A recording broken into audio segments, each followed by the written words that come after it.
All right.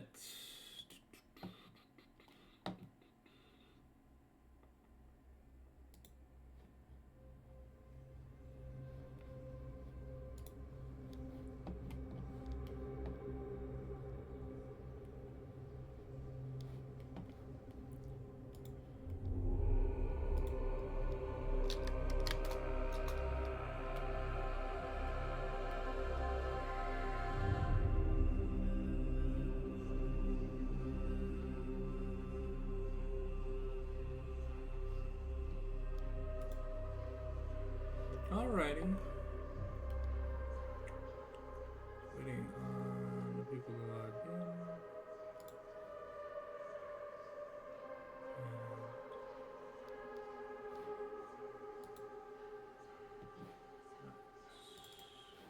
And this.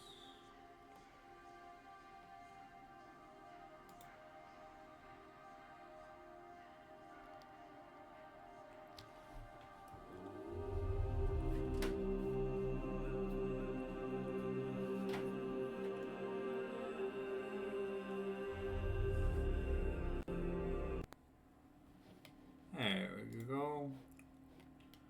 Let's get some music going. Let's wait for the lava to start up. Let's get some RuneScape. Some RuneScape tunes. Alright.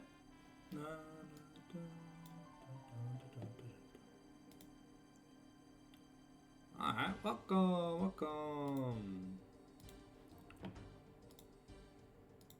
Sorry, just charging my headphones. So for the first few minutes, I wasn't around much. But just waiting for Jojo to log in, and then we can get things started. Or Zayas, whomever. There you go, Jojo and Zayas are both online. So, should be creating a lobby soon. And we got about 10 minutes before it starts, but hopefully we can get things all started so that way we get at the game around 7:35. Would be nice. Would be nice. Yeah, so tonight there's is DME Flextra versus PMA Gaming, and then tomorrow we have Love Me's debut IDM game. IDM's a new league that's starting up, so gonna be covering that, and gonna be covering the GGL. We're also covering Eternals for when season 2 comes. But that's, I think that's like middle of May is when it starts back up.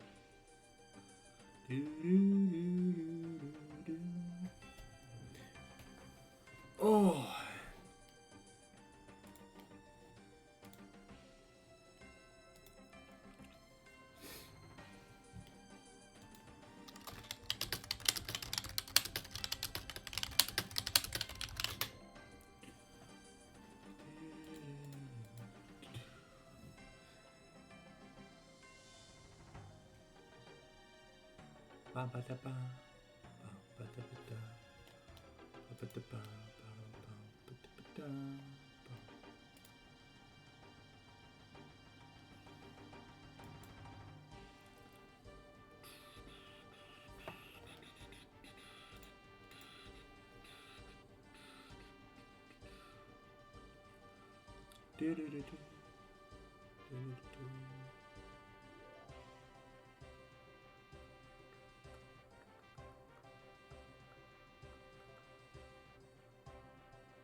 Oh, alright. Good thing I took my pill early. I'd be hungry right about now.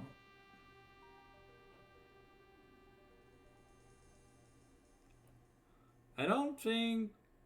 Have we casted PMA Gaming before? No, I don't think so. At least I'm not sure. Man, Mr. JC.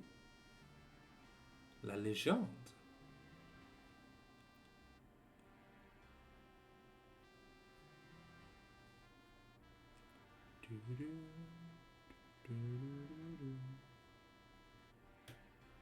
We're just doing the bing, chillin'.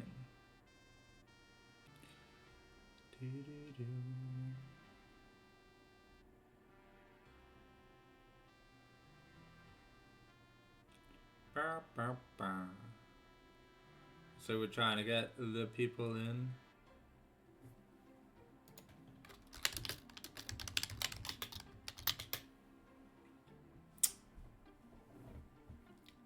I'm casting the game, so you know I kind of have to be here. Ah, XD. We get an XD in the chat. We've spotted Mr. JC. Mr. Coach.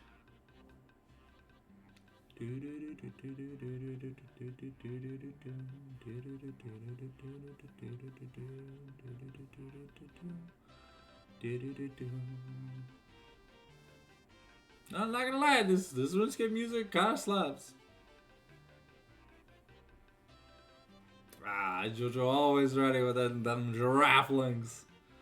Ah, we love it when people are on time, you know?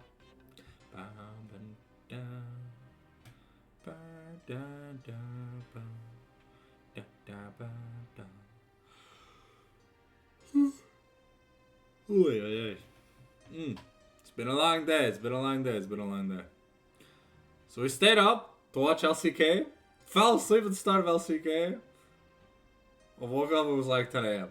And we just started a game and crazy.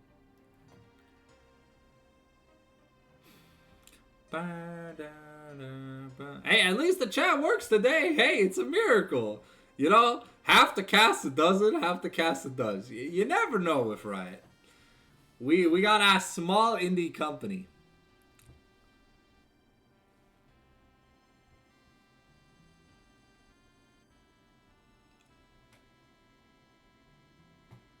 You know, it's kind of funny. It's kind of funny when you hear like multi-billion-dollar corporations say, "Oh, we're just a small indie company." It's like, damn, that's crazy. Now imagine actual small indie companies like they have like maybe 1 to 3 workers, and not like thousands or whatever, and it's just like that's just a slap in the face. Oh, all right. Got about 4 minutes to go before we got the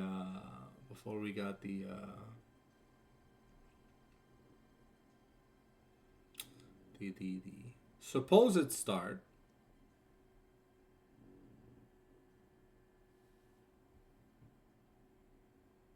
I wonder where the rest of the people are. Like, I think we're missing 3 people. No, 2. Yeah, I'm missing 2 people.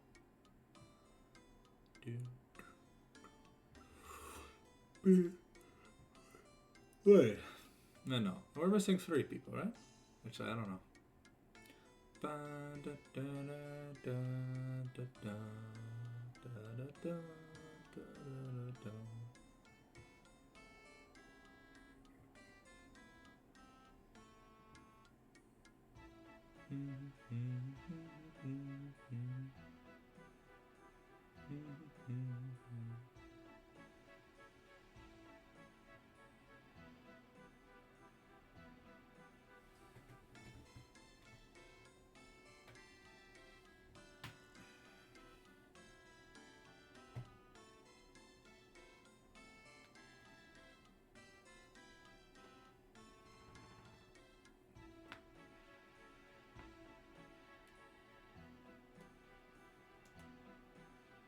I should be getting the draft link very soon, so I'll be swapping over to the different overlay.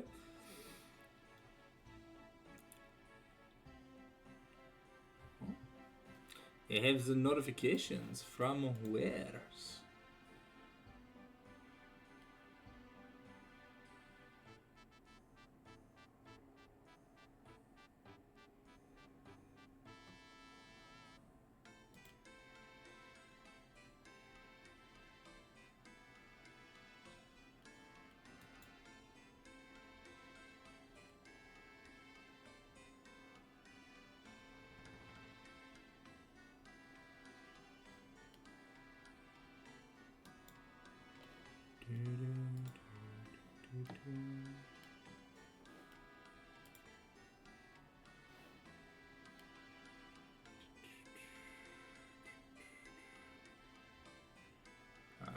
Let's get the draft cam up. And we should be good to go. Oh. Do, do, do, do. Do, do, do, do, do.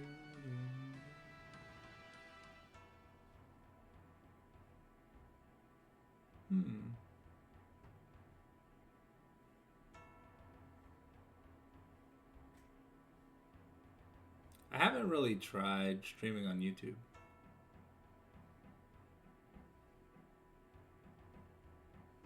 I could try. Could be interesting.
One day the players will arrive.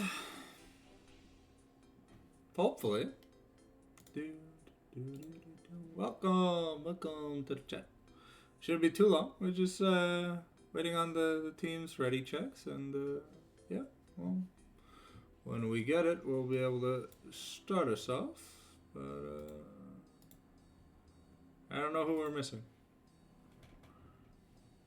I think we're missing like mid laner and support. So whenever they decide to arrive, it would be nice. Enjoy some chill RuneScape vibes. Until then, you know.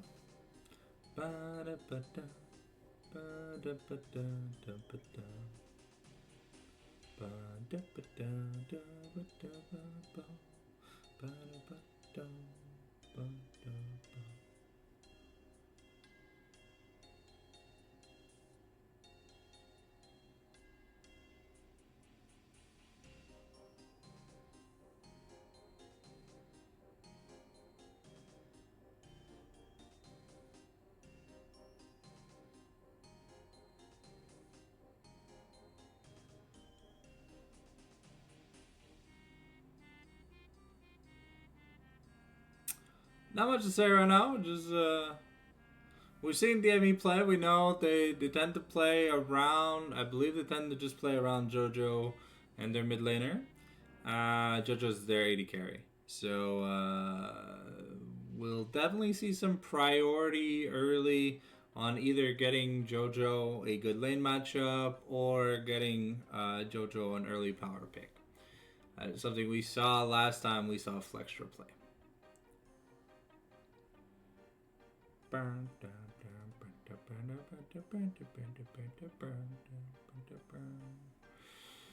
It'd be nice if people liked it. Sure, we could play the game. Did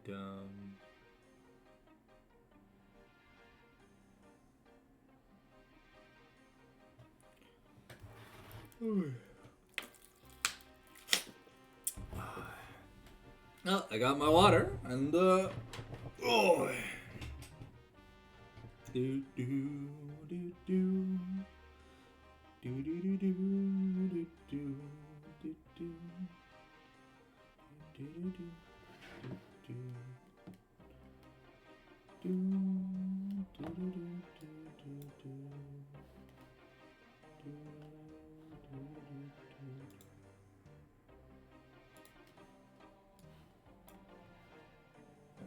second. Let me just swap over the screen so I can.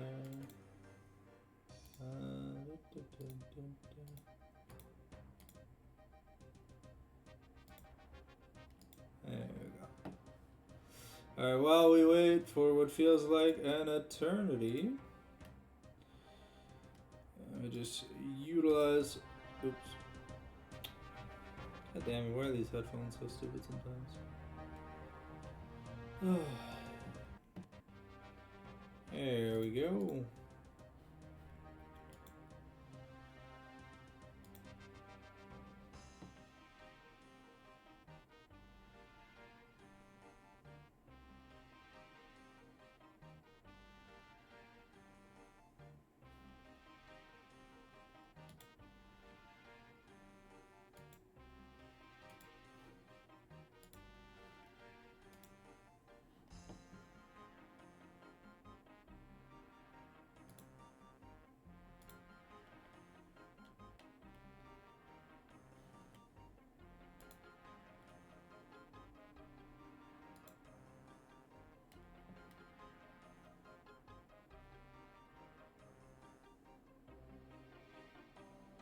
Oh shit, we're getting into the draft. Okay. I'll drop him a follow, why not? Alright. Well, alright, so here we go. We're banning the Corki away from PMA. Melio getting banned away, probably because it pairs well with the Vayne. Now we're going to be banning the Vayne away, of course. Kemi also going to take a ban.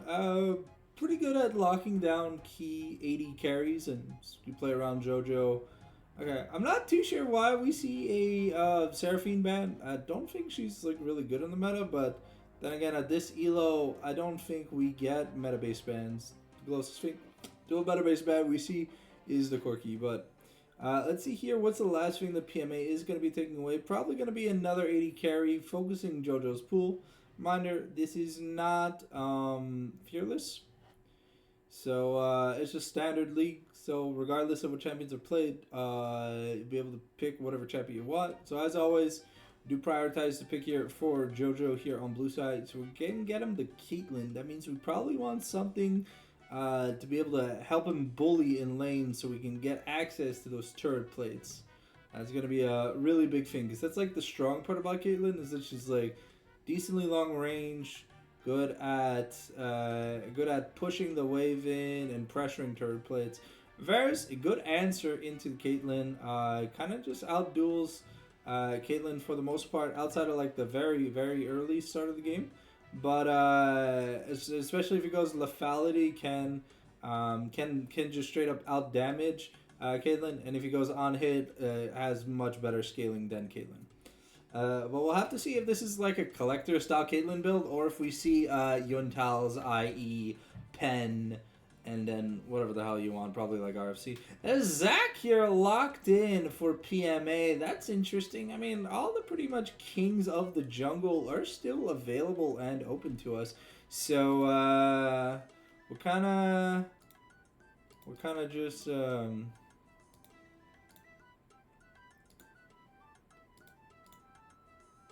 just weirded out by the Zach pick. Not gonna lie, I don't see it that often. Jarvan's something that we don't get to see much of, but is one of the lower tier better bruisers that we have access to. Let me just turn the lights on real quick. So we have access to some damn light in the room. Alright, I'm going for the Jarvan-Orianna combo. Something we've seen time and time again. Once you have Orianna, you always want something for the ball delivery system. And it just makes team fighting a lot easier. Plus, it provides relatively good peel here for the Caitlyn so far. We'll have to see if the Jarvan plays a little bit aggressive, because the whole like weak point to Zac is that early game, one of the most dog shit champs in the game. But every time he gets a point in his ultimate, he gets more and more oppressive. So it's something that we're gonna have to work around, definitely.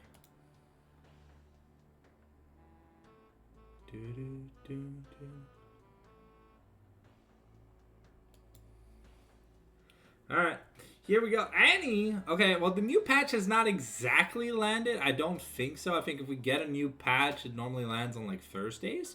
So, but there are some decent Annie changes where she kind of have like an Ambessa style passive on her ultimate. She's gonna have a percentage magic pen at every rank of her ultimate. So, she is getting nerfed a little bit damage wise, but is getting pen scaling to scale a little bit better into the mid to late game. Anyways, the Rod of Age style build is what's been super popular around mages, and Annie has uber low cooldowns anyway, so she doesn't really need Malignance. She can use it, but she doesn't really need it. So the Bruiser mage build that we've been seeing, like Aries and stuff, go definitely a good suit here. And the one thing you got to understand about Orianna is that there's not much mobility in that kit outside of the W. So we're going to be banning out Aatrox and Renekton here from the side of Flextra, just trying to buy a safe pick, probably Ornn Cassante, if I had to guess here. And on the side of PMA, we're taking away more things that work well with Caitlyn, so the Nami, the Lux. We're going to be lacking in the Maokai, so it's more than likely going to be Maokai support, I think. Unless it's like Zac top, but like why would you blind your top laner when you're red side? So that's just a little, you know, funkadori. Huh? Okay, so yeah, the Maokai is the support. So it's not Maokai, it's Thresh, but they misclicked. Is it? Yeah. Okay.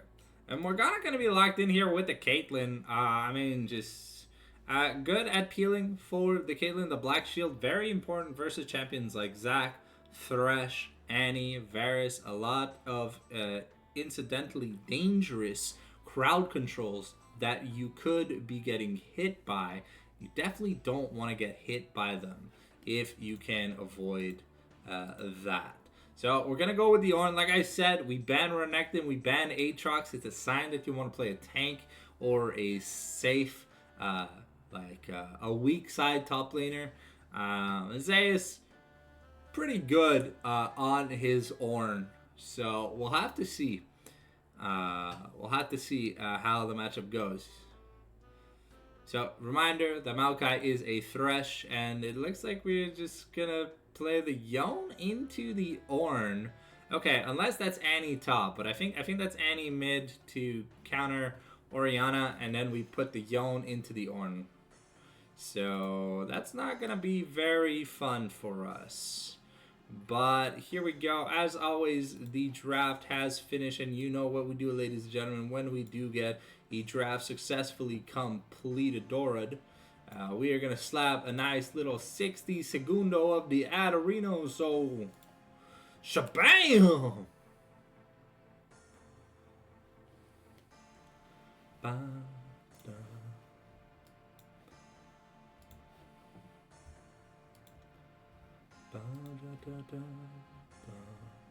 A reminder that if you like what you see, a follow and or subscribe on both YouTube and Twitch helps a lot. You could also, if you really want to take it above and beyond and support me monetarily, press the subscribe button on either of the channels. Fallen Sanctum on Twitch or on YouTube. Do have the sub button activated. No real benefits as of yet, but monetary contributions are always appreciated. They're optional.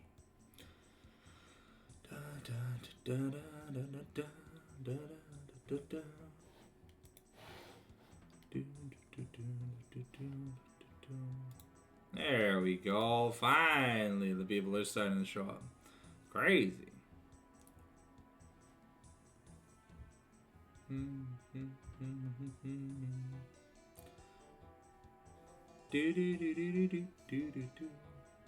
My Sandy brothers, we got the auto blockers. Oh. I think Zuluk is the support, because if I remember correctly, I think Wish Faker is the mid laner, unless he's the... Yeah, I think Wish Faker is the mid laner, and I think Zuruk is the support. I don't really remember. It's my second time casting them, so if we take a few casts and we should be good to go. Music will be turned off because we have in-game audio. Oh. Okay, I guess Zuruk is the jungle. No. Faker is the jungle? Okay, Faker is the jungle. Power is the mid laner. Zuruk is the support. Okay. Interesting that someone called Wish Faker would be the jungle and not the mid lane. But here we are, about ready to get into the game. Just waiting on both teams ready checks, and then we'll get the next overlay ready. So welcome back from the ads, ladies and gentlemen. Hopefully you had a good time with the Adarinos. As we get ready to get into this game. It's the best of 3 standard League of Legends. It's the last match. It's the last day of games before playoffs. So the next time we see the GGL, it will be in the playoff bracket.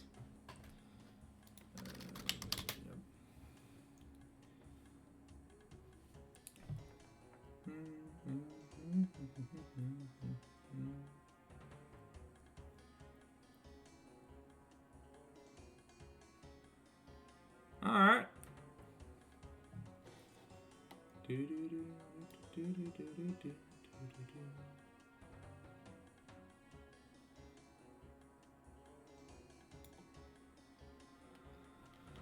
All right. Oh, okay. So this time we're utilizing tournament draft. Okay.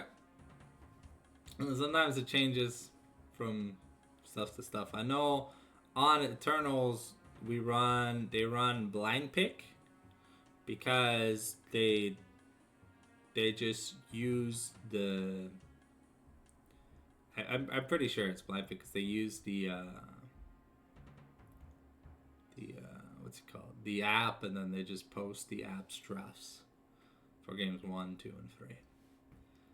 Speaking of Eternals, it should be back around mid-May for those excited about that. Don't really know if there's going to be multiple divisions and stuff, but we do have an interview booked with Mr. Kenar himself shortly, so. Which is at the fine and availability because he's pretty busy with like school and stuff, so. When we get around to it, we'll get a nice little interview going. Gotta keep him on his toes, you know.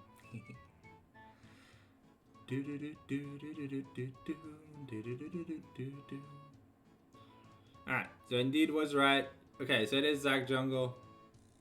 It is Yon top, Annie mid. Gonna be interesting. A kind of unique comp here from the side of PMA.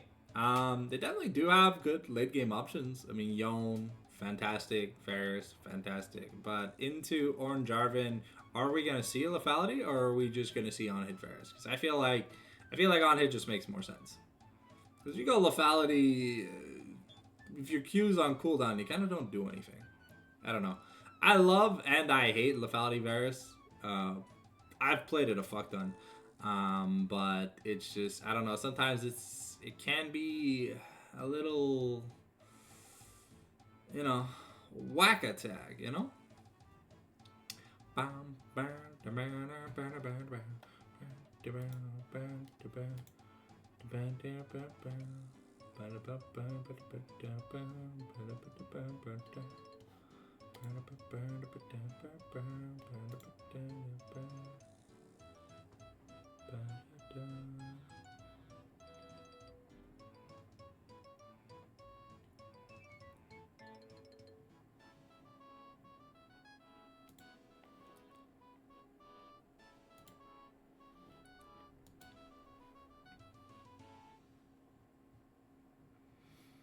Okay, we'll have to see here if the early aggression from the Caitlyn Morgana lane is going to be able to pay off, because the team comp here from the side of Flextra doesn't have the most amount of damage. You know, Ornn, not really a damage source past the mid game, And Zac is a weird character because he does percent health damage. He like always does damage, regardless of what point in the game he's in. And Varus, well, Varus is just nasty, and he's just a better version of Jinx, to be fair. But he's on hit, so we'll have to see what the runes are, what the rune choices are. We have 3 minutes of delay as always. So I'll take this time to just mute the soundtrack.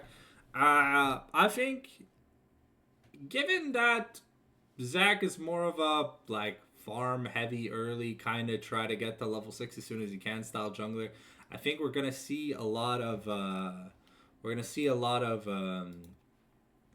farming. So I don't know if the aggressivity from both the Annie and the Yone will pay off in terms of these solo lanes, but just from a flat scaling percentage, I see PMA with the advantage. But one good team fight, like one good Jarvan EQ with Orianna Shockwave could literally like change the game. But I mean the same thing with like one good Annie Tibbers could just, and one good Annie Tibbers or one good let's bounce into Yone ultimates, like catch the entire team or whatever, you know, like there's just a lot of stuff to do. So we'll have to see what pays off.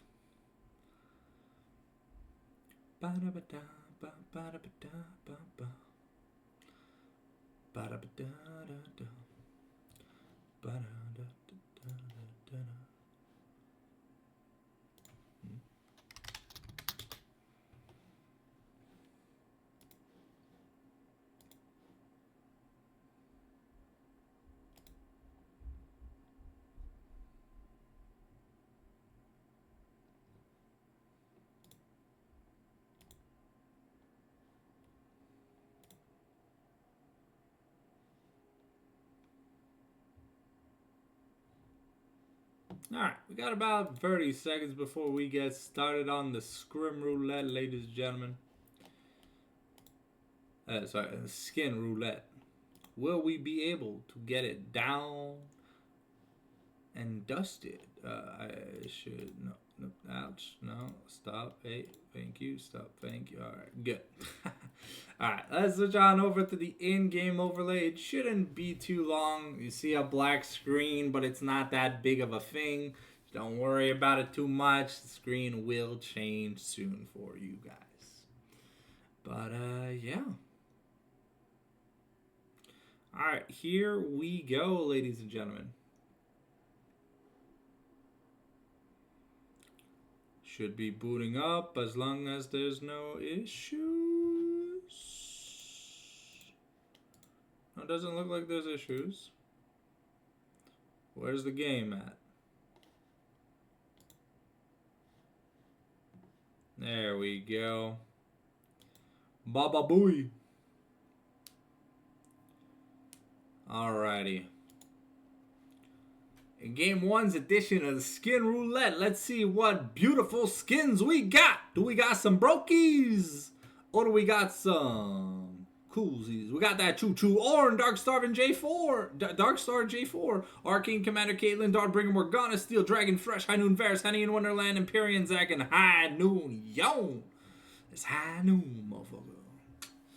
So we got ourselves 4 teleports. Oh, interesting that Varus is taking cleanse here. The only thing that the Varus can cleanse is the Caitlyn Trap and the Morgana Q. We can also cleanse the Morgana Ultimate, but I mean, if you're in the range to get caught by the Morgana Ultimate, you might as well just get hit by it.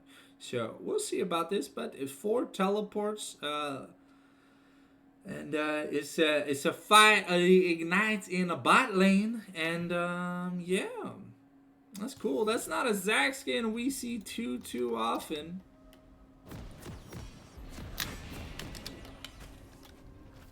There we go, ladies and gentlemen. We are rocking a showboat.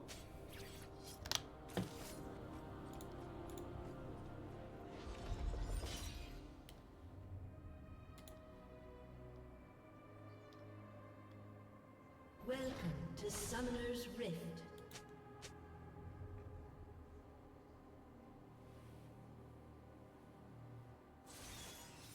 30 seconds until minions Alright, spawn. looks like we got a red spite start here for the Zac. Okay, that's interesting.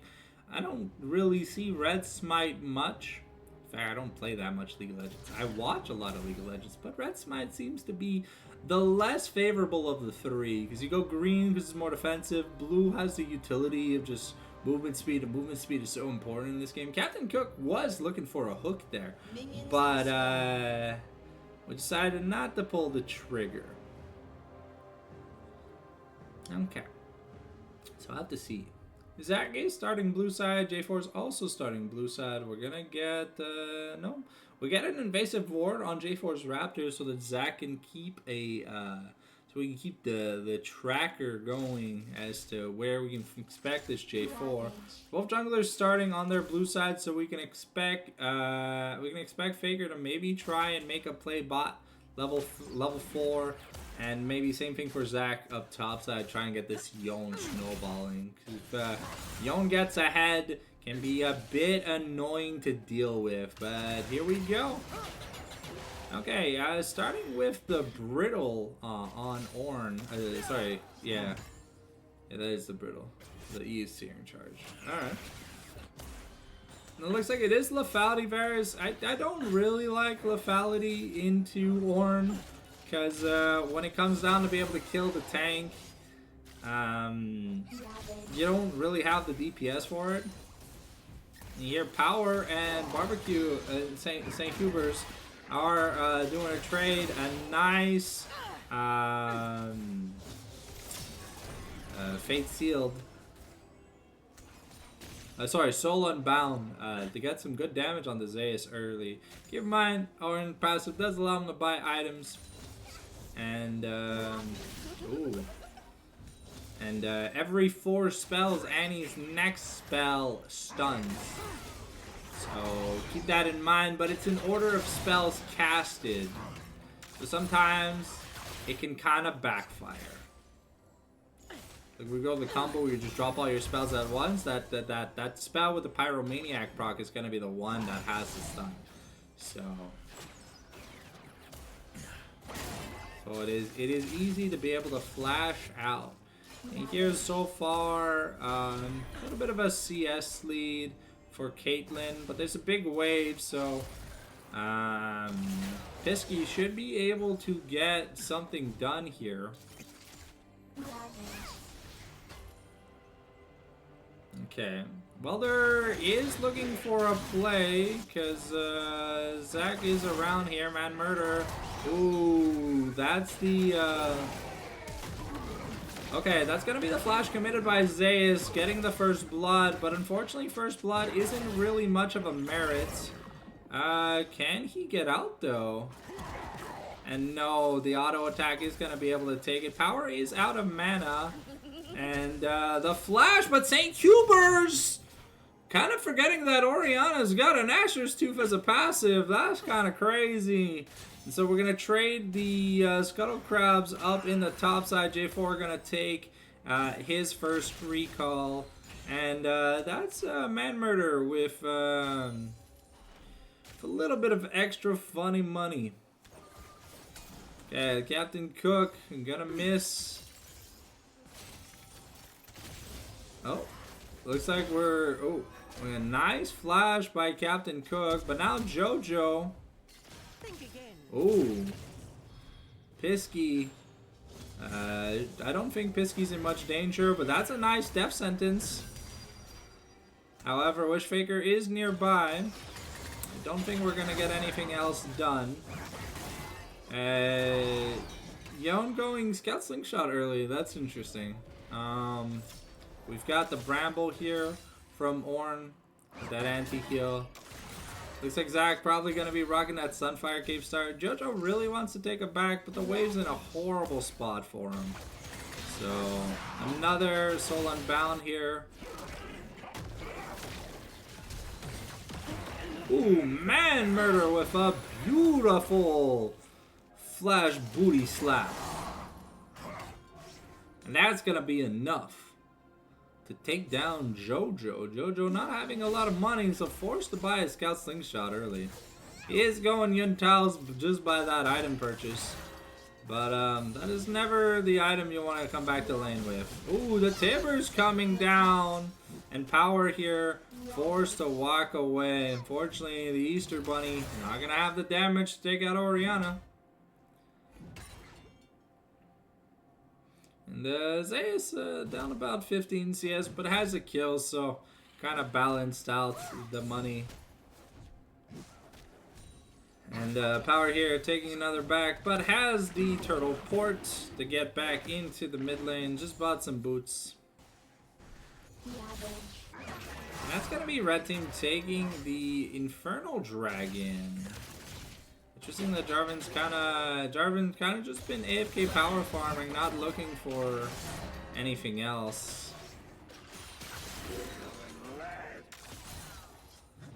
And yeah, Zeus not having the most fun time, but now Lost Chapter on both mid laners. Almost have the Monamunes. We almost have the Caulfields here for the Varus. So it looks like we're not going the lethality item first. Actually, we could be. It really just depends. Pisky trying to dodge the Morgana. The Morgana Q here. Forced to cleanse. The ultimate from Caitlyn not yet available as the level 6 is not there. But Captain Cook with a nice play here onto Power, forcing the flash, and now kind of just denying Power from getting back to lane. However, Pisky here gonna get denied quite a bit of CS, gonna lose a plate or two. And that's gonna be the Feats of Warfare secured. And Wishfaker does have his ultimates. But that's another nice death sentence. And Zaruk is gonna be able to kill off. It's gonna be able to kill off the Annie. But Wishfaker not gonna have the nicest time. Zaruk just holding the wave here for his mid laner to get back. But Zac having 3 kills is very scary at the end of the day. His champion scales so incredibly well. Brilliant.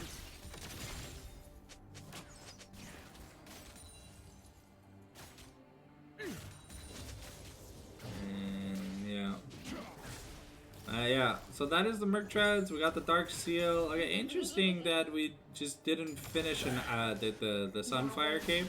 But maybe we didn't have exactly enough for it. But that Dark Seal and those Merc Treads should give him some good fighting prowess here. Orianna really trying to chip out St. Huber's. But that Tiber's threat is always nasty. Oh, it looks like we did not go Caulfield, so we are indeed going to lethality item first. And probably an opportunity, or I think Yomu's Ghostblade is better in this scenario here. It's a bit of movement speed here for the Varus. Jojo has still not taken a back since he bought that Scout Slingshot. So looking to maybe try and sync up a BF Sword as his recall of choice. Bombing Cinder picked up here by Zeus. But Atomic Welder is building. Oh, the Flash Force here in the mid lane. Now we're starting a team fight in both solos, but it looks like we're just going to throw Tibbers down and walk away. Orianna having done enough damage to Annie to dissuade the want to fight.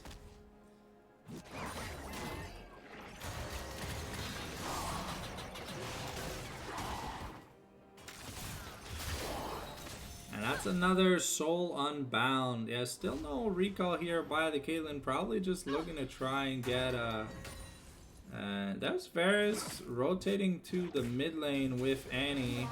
Looking to make a play. We've got the Flash Chains of Corruption is gonna miss, but the Death Sentence is gonna land. And now that we killed off Power, Faker's in a little bit of trouble, slowed down, and Huber's gonna have the shield to allow him to survive. That might be just an objective sweep. Zac doesn't really even have to get involved. Jojo getting some of that funny man money. And now Welder might be in a bit of trouble. But that should be, never mind. But he is hurting himself every time he cues the Orn.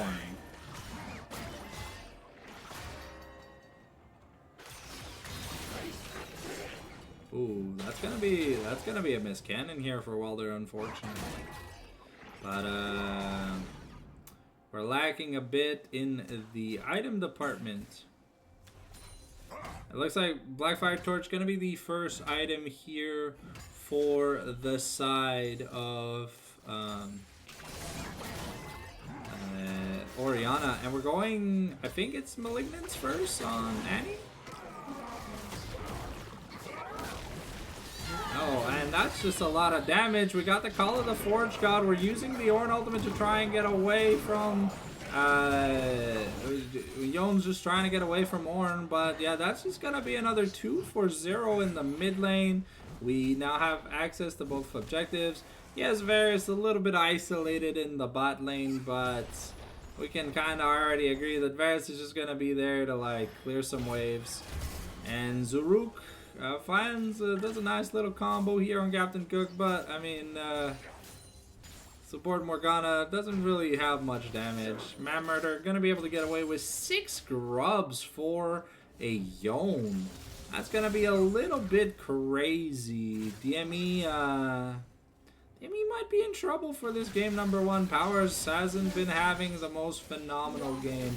But nice shockwave though, but the Pyromaniac is gonna stun up Oriana. And now Pisky here forced to cleanse as he gets caught by the Dark Binding. And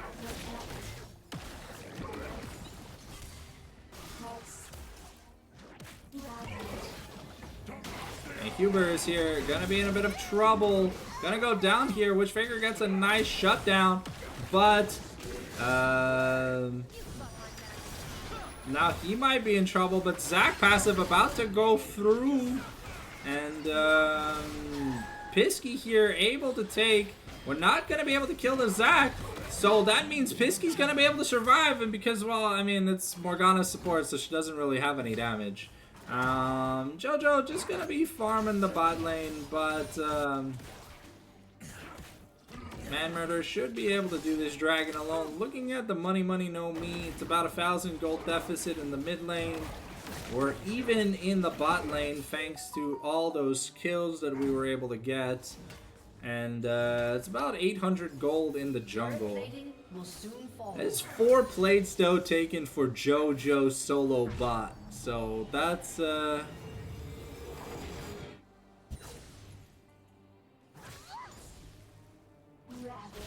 Okay, St. Huber's looking for something. The Dark Binding gonna land onto Annie.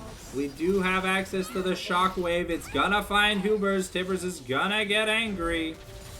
But, that is Malignance here for the Annie. I thought we were gonna go the Ari build of just, you know, being tanky with the Rod, the Andres. But I guess it's just Squishy Annie Turbo. Now, Welder here has his item, but those boots on Orn really do make him tanky. That's Welder taking more damage than he could dish out.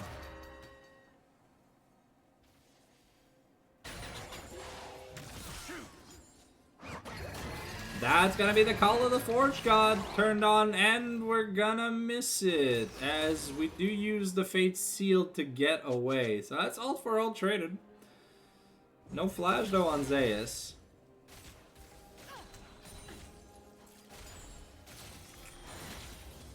Captain Cook gonna get caught by a Dark Binding, hit by the Peacemaker, taken to about 60%. Is on a ward but doesn't really know about it. And it used the Lantern early. Interesting.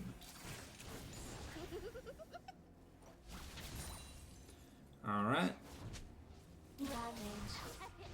And it's a fight for power in the mid lane. But so far this Zac is having a lot of fun. A little bit down in CS, but really up where it matters. Has all the money he really needs at the end of the day. And yeah, Jojo taking a recall now has his Yuntals. And we're looking to get get the Swifties, be able to try and dodge around the Yone. The Zag Man Murder here looking for power, and looks like we're not gonna find what we want. But Orianna does have to be careful.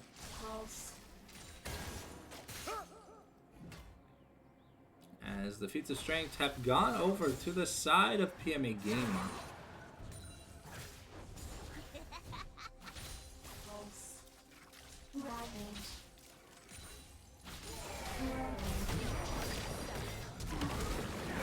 And that's gonna be the wombo from Annie and Zach. And now we get Wish Faker into trouble, and he's also gonna go down. Zeus comes in here, but can't really do much. Just gets CC chained to hell and back, and he's probably gonna be going down. Welder with a nice kill, and that's just a decisive team fight win here for the side of PMA. So really putting the pedal to the metal on this late game acceleration. And that's gonna be Rift Herald. First 2 dragons, 6 grubs, first turret, and all 3 feats just taken. That's kind of crazy. And Man Murder gonna pick up that Eye of the Herald. We'll see what he ends up doing with it. Jojo now working towards his Infinity Edge. And see what he's got in store for us. Annie working probably towards the Shadow Flame. Either that or Storm Surge. He needs mobility and damage. That's all this champion needs. Zach went with the risky upgrade of upgrading his Majas, but I mean, he's 506, only lost his passive once, and they ignored him when he went into passive, so that means he was able to live. And, okay. It's about a 25% damage chunk from a Q, an attack dissonance from Orianna onto Annie. Wish Faker here looking for an angle, but gonna have to use both sweepers to be able to get that ward.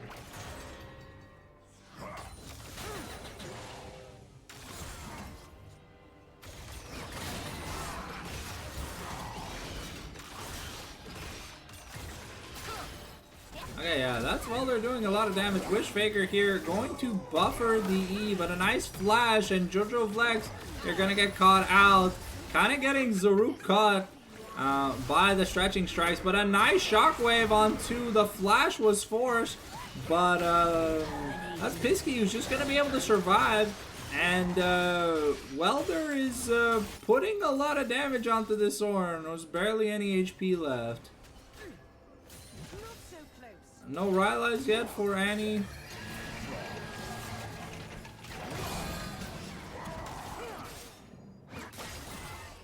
Okay, well that's Zeus gonna be able to survive by the skin of his teeth.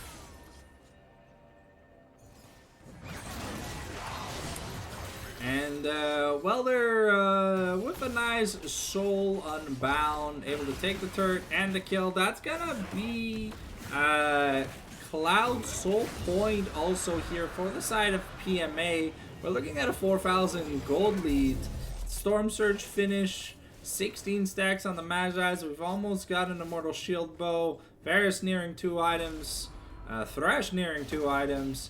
Yeah, things are looking very grim here for our hometown heroes of DME. I was told that this is the only team that they're kind of scared of playing against. So they're pretty good. And it looks like PMA isn't disappointing.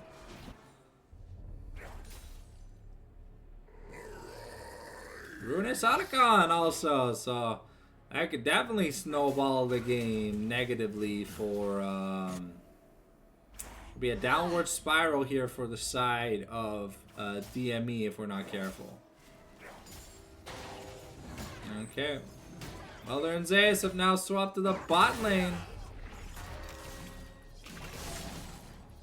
But, yeah, Zeus doesn't really do any damage. Well, it does a bit of damage. But Pisky gonna get caught out here. And Zeus is just taking more damage than he can tank. We're gonna get a nice EQ on the Captain Cook, but it's barely gonna miss. And we're looking to get pressure in. But we've got the Let's Bounce here from Zach, but it's gonna be like a defensive Let's Bounce, and we're committing both teleports.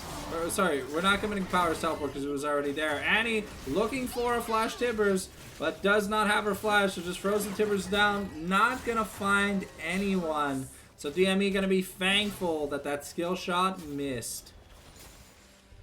So overall, what was that? That was Ignite and TP burn for Ignites. And oh, now we're getting onto Wish Faker. The Zac passive has been thrown.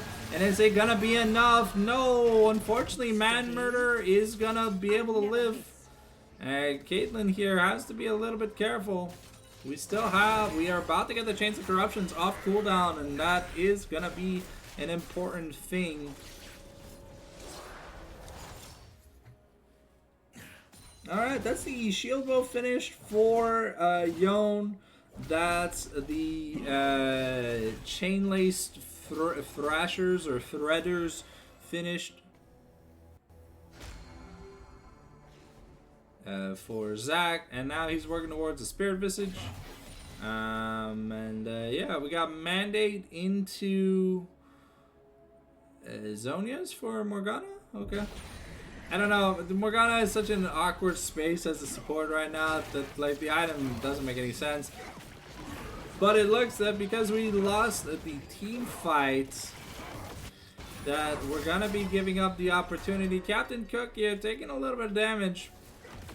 But Faker is nowhere near, so there is no Smite, there's no Ornn ultimate. It's just an Orianna ultimate and a Dream. And she's gonna get turned into Swiss fucking cheese. Zay is also gonna be turned into some nice gyros, baby. Give me that goat gyro. Delicious European kebabs. Come on, guys, hit the pedals.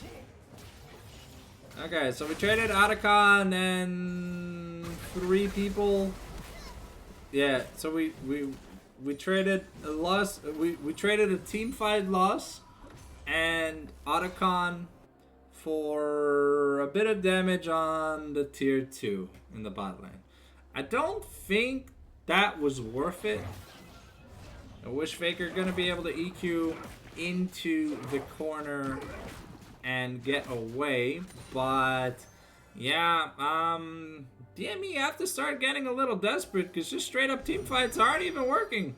We tried to Black Shield the Orianna to get in for a shockwave, but Andy was like, fuck that, and just blew Orianna to Kingdom Come. If you ever played Nier Automata, it's kind of what happens when you ask like 2B to like blow her clothes off. It's like nuclear explosion meltdown. That's essentially what Orianna was faced with. And here's Ace, does a little bit of damage. Does have the Thorn Mail. Gonna find the knock of the Shield Bow coming in.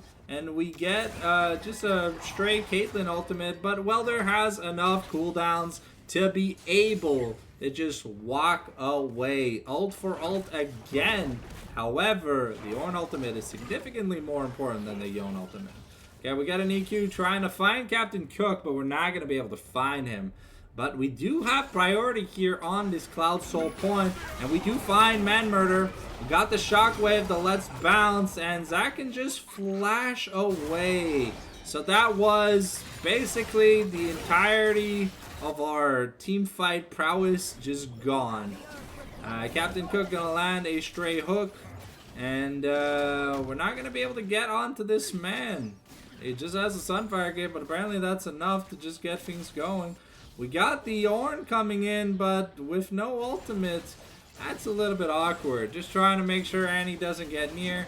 Captain Cook gonna get a ward over the wall, but it's clear that this dragon should go over to the side of DME unless some like miracle happens. But yeah, that is gonna be DME slowing down the dragon stacking so they can at least maybe have a chance of coming back. This Annie's nearing 3 items though, and that's a little scary. Varus just finished his Manamune. And that's gonna be Zuruk, and JoJo just caught out. That's Baron on the table, ladies and gentlemen. What are DME doing? This first pick, Caitlyn, clearly not working out. We didn't even gank the bot lane. And unfortunately for Power, his Orianna, the 0 damage build. So it's likely that we're not going to see the beautiful shockwaves come in. And once again, Power gets caught out trying to push. And that's Baron plus another 3 kills for the side of PMA. This is looking grim. This is looking grim here in game number 1. Man Murder looking for Zayas, but Zayas realizes, well, both of them realizing, hey, you ain't gonna kill me with a single ability. I'm good. And that's gonna be the mid-inner just going down for the hell of it, because that, remember, that's 6 grubs plus Yone. 6 Void grubs. Yone loves pushing. He attacks so fast it just doesn't matter. At that point, man, he might as well just call himself Trundle Jr. Alright, that's the Infinity Edge, the Spirit Visage, the Seeker's Arm Guard, and the Knight's Vow all finished up here for the side of PMA. Things are not looking pretty, ladies and gentlemen. They are not looking pretty. Yeah, we're barely hitting 2 items on, we're barely at 2+ items here for the side of DME. Yone is 3 levels up on Orianna. Yeah, that's Yone not really taking any damage from Orianna's full combo. He can just wait, but yeah, Power's dead here. Zac is just gonna come over the wall, get a slingshot, and bam! Turret goes down. Orianna goes down. That's godlike 7-0-11 on the Zac. 6-1-6, 6-5-11. The scores don't lie. We're getting some good plays. St. Huber's might have gotten caught out, but that is a beautiful Yone ultimate. And now JoJo gonna be sent to the Shadow Realm, and the team just has no damage. PMA looking to make a mockery out of DME in game number 1. There's nothing they can do. Orianna is just no damage. And, well, you pick J4 into a Zac, and you just let him farm for free. Never invaded, you never contested, and that's gonna be the Jinx. Boom boom as we end game number 1, and we head into the lobby for game number 2. We're gonna have to fix that draft because we didn't draft any damn damage, which is crazy. If you wanna play League of Legends in front to back style, you gotta have some damage. You can't just draft no damage, give up every objective, every fight, lose every lane, and then expect, you know, the Wallaboo to just come through, you know? You need some damage. Now, I'm sorry, but Seraph's Blackfire Torch Orianna ain't cutting it. That's not even enough to chunk a Zac. We got the Zac passive a few times, but then we just let him regen. It's crazy. So while we get ready for that game number 2, let's put back a nice, chill, old school RuneScape music vibes.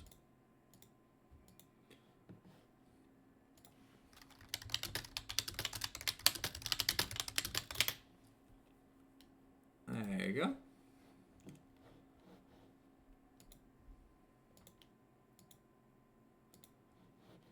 Why is there no music?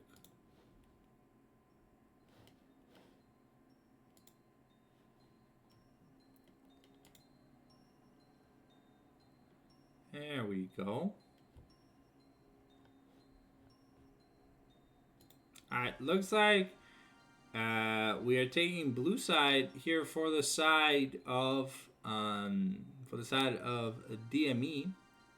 let's hope that we've got a more impactful first pick, because I'll be honest, ladies and gentlemen, that Caitlyn did nothing. JoJo had no space to auto. The Annie and Yon were threatening lethal every single time she showed up in a team fight. And when you get to a point where you can't even play the game anymore, it's just kind of crazy at the end of the day, no? So there's not much to it, but hopefully we get a little bit better of a draft. So we drafted J4 Oriana with Caitlyn, and then we went Ornn Morgana. Like, you're drafting Ornn. Why are you drafting Morgana? Just draft Rakan. Ain't no way. Plus, if you're gonna play around your carry, gank him. Don't just let him, like, JoJo had like a 30 CSD lead and took a few extra plays, but I mean, Pisky literally just got a triple kill for free. And then, yeah, the gold lead kind of just disappeared for JoJo, you know? And Hubers and Power were trading early on, but then eventually, you know, the Zac and the Yon started roaming. And Power had like, yeah. It was awkward. All right, we are getting the draft link ready, ladies and gentlemen. So the blue link has just dropped, and now we've got the spectator link.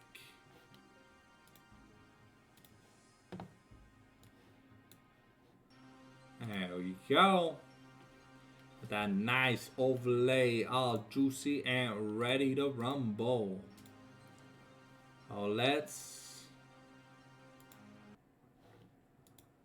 get ready to see what a DME have planned for us, because I'll be honest, if you kind of just give over infinite scaling to PMA and all lanes lose, then you kind of just lose for free. So, yeah, I don't think that's a good idea. But we'll have to see what we end up getting.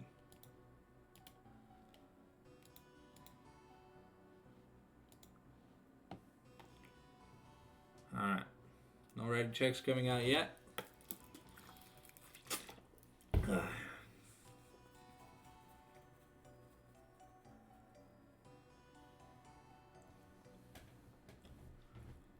Do do do do do do do do do do. Bounce, bounce, bounce, bounce, bounce, bounce, bounce, bounce, bounce, bounce, bounce, bounce. Alright, these are the players, our position. We should be ready to start the draft any second now.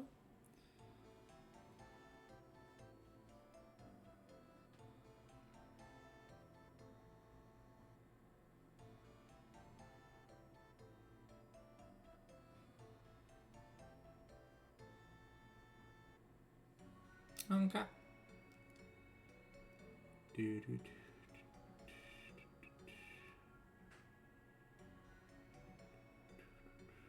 Ready check from PMA Gaming has come out, and we should be getting into the draft momentarily. So let's see what DME have planned here for the first pick, because it's gotta be more important than just Caitlyn, because Caitlyn did nothing. And if we draft like that again, well, it's gonna be Jover before it even starts. So we're gonna ban Corki once again. Are we just gonna see the same bans as game number one? Okay, so we're gonna ban the Sivir like we did, like PMA did in game number one. Ban Seraphine, ban Vayne. Okay, so it looks like we're just sticking to what works. That's crazy. Alright.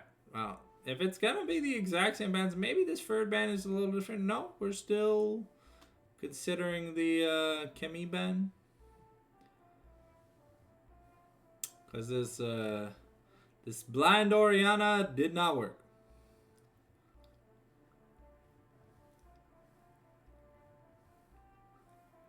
I mean, to be fair, Ari feels pretty fine in this matchup because it's going to be the exact same bans. And this time, Flextra are considering stealing the Zac away. I don't really see why we're, like, blind picking a Zac. I don't really like the Zac blind pick, but...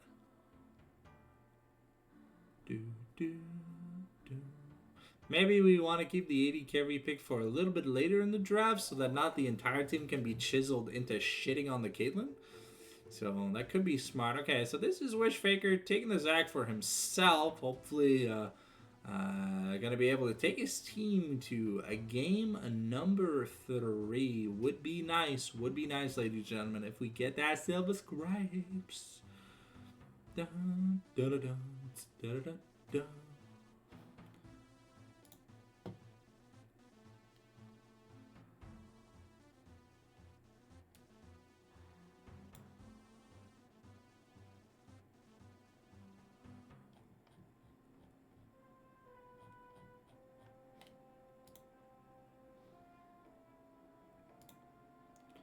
Alright. Okay, looks like we are deciding to pick the Aatrox early here for Atomic Welder because it was banned in the second rotation. We can assume that the Zac is jungle, right? Okay, it looks like it's gonna be, is it Maokai this time? Actually Maokai? Looks, so far, it looks like it actually is a Maokai. So Maokai versus Zac, not very fun for Maokai. I think Zac just has better, like a better kit in terms of if they find themselves in the jungle, but definitely both should be pretty safe. Ooh, we're picking Jhin into Maokai Aatrox. Okay. JoJo's gonna have to be careful because you saw what they did to Power last game. And now it's an even less mobile champion. You do have to fight for objectives though. You can because if you fight for objectives, right, then you can give up the first 3 kills and then try to win a fight for the first turret. Ooh, okay, it's gonna be the Nasus here into the Aatrox. Okay, so bad early matchup for Nasus, but Nasus kind of just scales really well into Aatrox. So we'll see if Zeus is able to pull a rabbit out of his hat.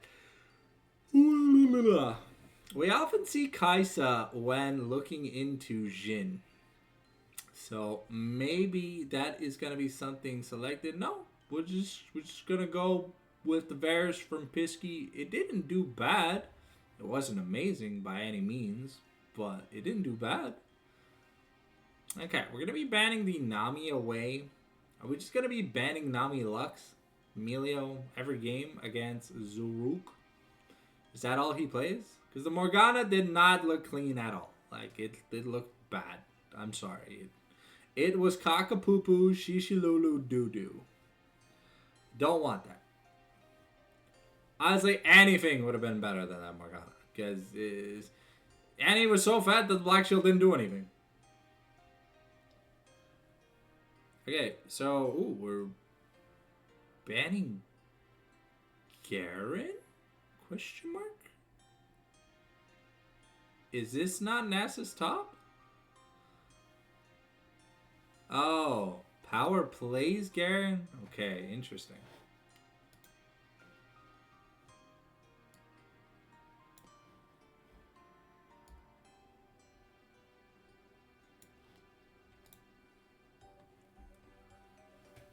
Alright. And Lysandra here going to be banned away from Hubers. Interesting. So, let's see what we get up to.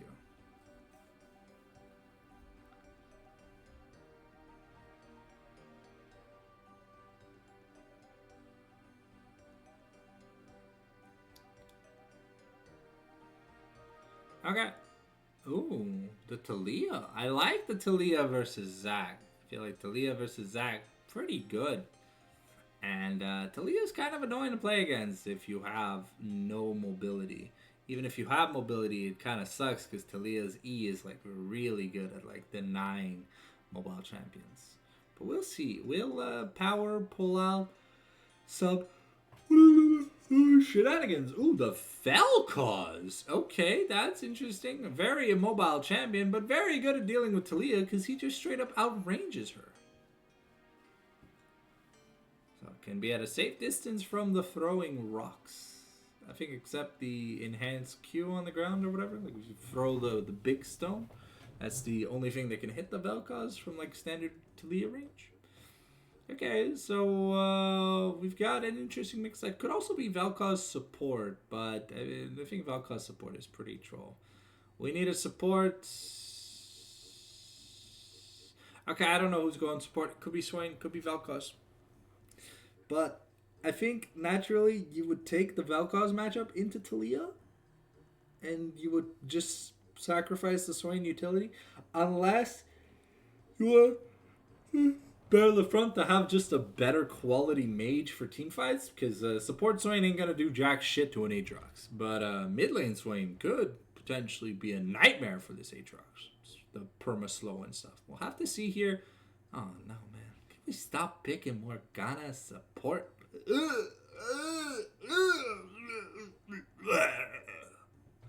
Dies of cringe. Alright.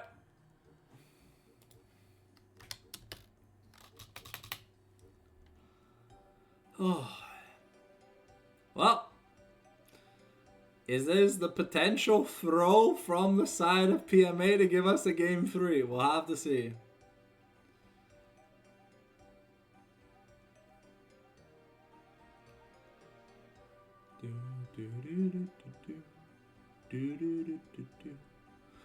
But as always, we've seen the draft and shit. Let's throw a 1 minute slap-a-doo-ba-doo-ma-doo-ad.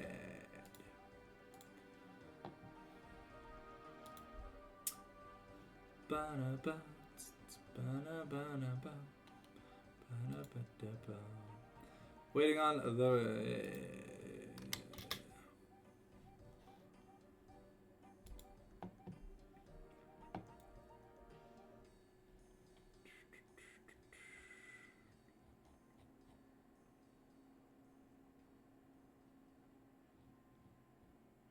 Alright, looks like we are ready to get going into this game. I'm just gonna mic off real quick while I munch on some chip-a-dippies, because I'm a hungry boy.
if we see lethality, Varys into Zac, Nasus, Swain, I'm going to cry.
Alright, hopefully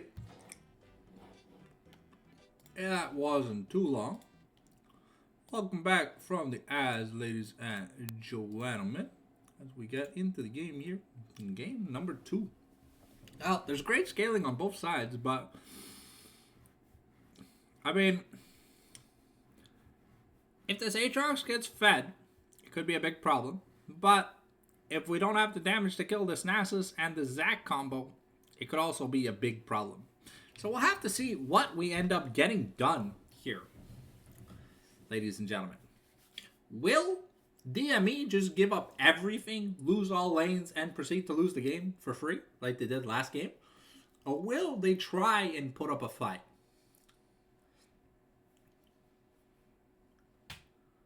Got about 40 seconds before we get into the game.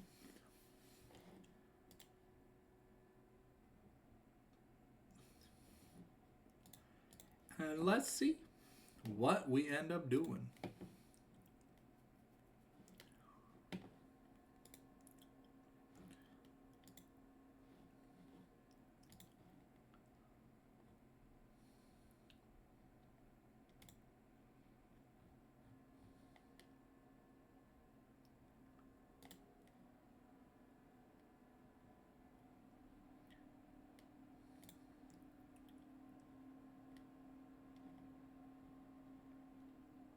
All right, here we go. We're gonna switch the overlay so we get to the busy nom noms. All right, game number 2.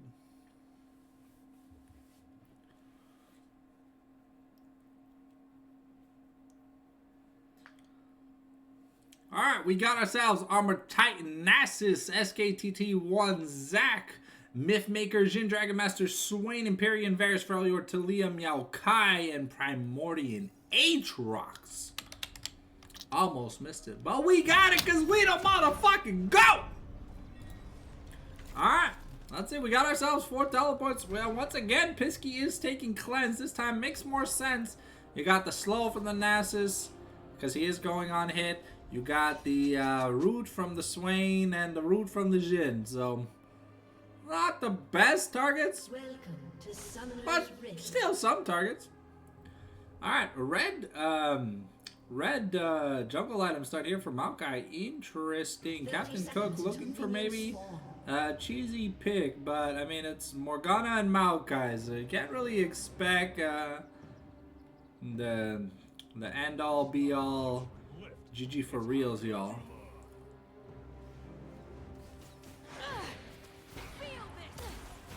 Yeah, we're gonna do a bit of chip damage to Zac, but I mean that's exactly what that is. Getting caught in the never move though, Captain. Whoa, Zuruk, my man. What was that? That was an instant ignite when there was no one there. All right, and you see what I mean when I say that Valkaz can outrange Talia. Talia will throw the rocks, but Valkaz could just throw the Q out, and the Q slows. Plus, it has a longer range. We just gotta be careful. Alright, so it looks like we're getting a blue side start for both junglers. Pisky looking for a little bit of damage early. Reminder, the Jhin has 4 bullets.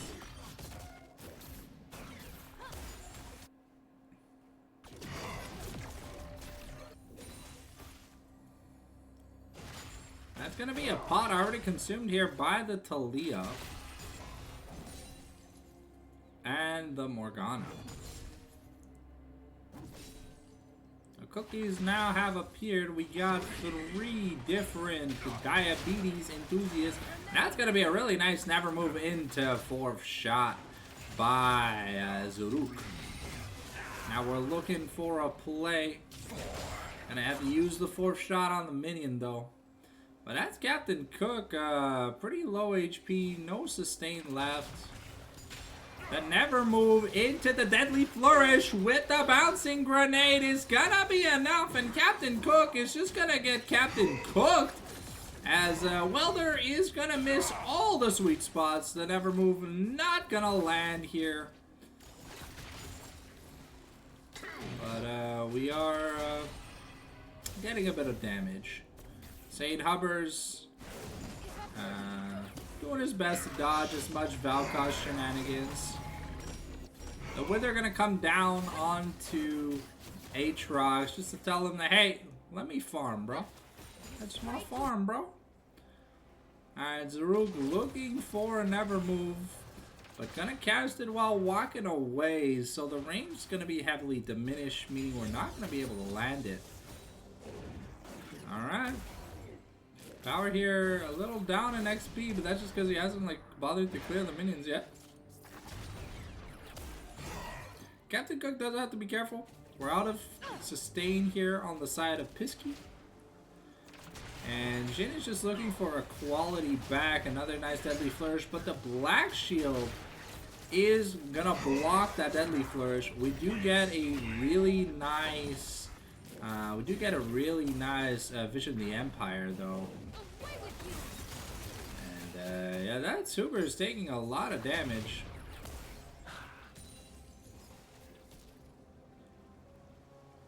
And we're trading scuttles once again on both sides of the map.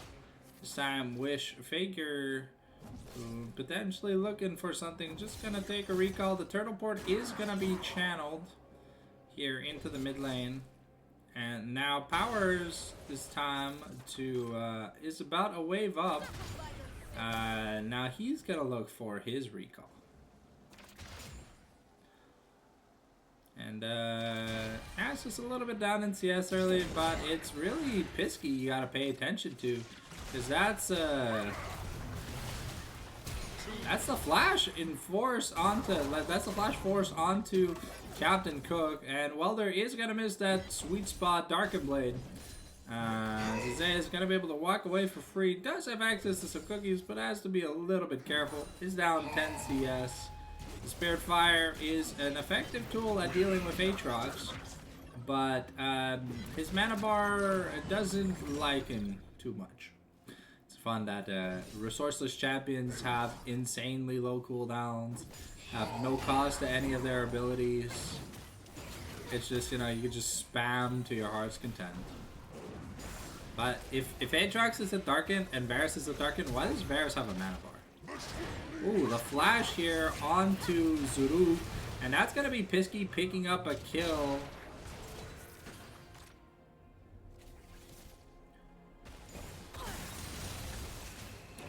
That's gonna be Hubbers with a little bit of an XP lead, but we're looking to...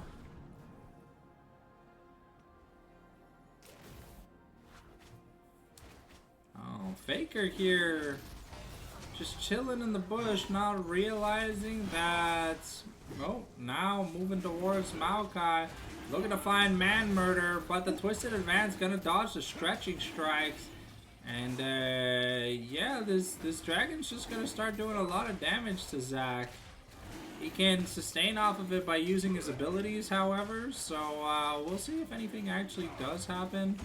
We have Zaru looking, but he's gonna be in a little bit of trouble. We've got the Life Disintegration Ray, and that's gonna be enough to force Captain Cook to flash, but that's a kill onto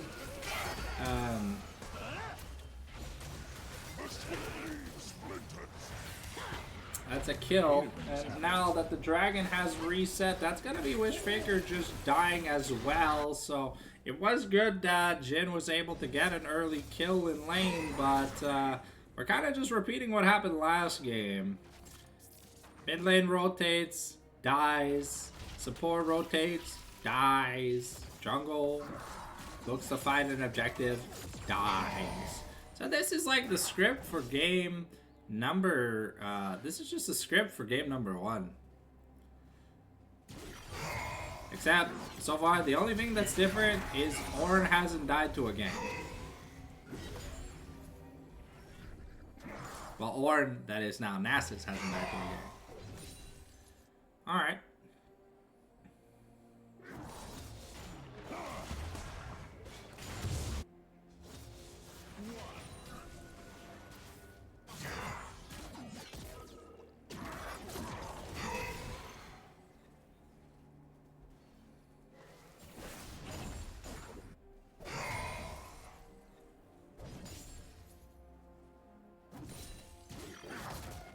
Aatrox able to get some good sweet spot trades here onto to get some good trades here.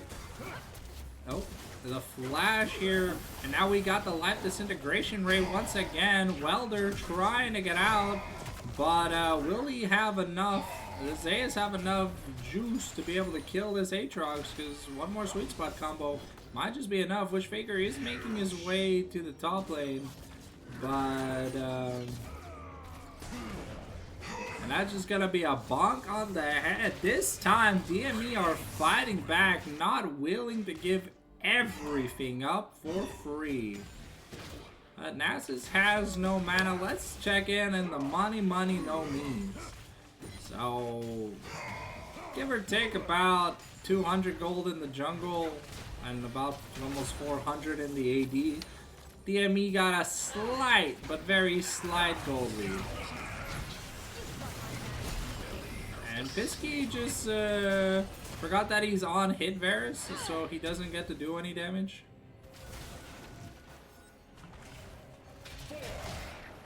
And yeah, Morgana. Okay, well, Captain Cook kind of running it down at the speed of sound, but JoJo now in a bit of trouble. And yeah, that's going to be a nice double kill. So while JoJo does get his hands on Morgana, Varus going to be able to get away. Is down about 30 to 40 CS, but that was the case last game. We're not really playing around this bot lane.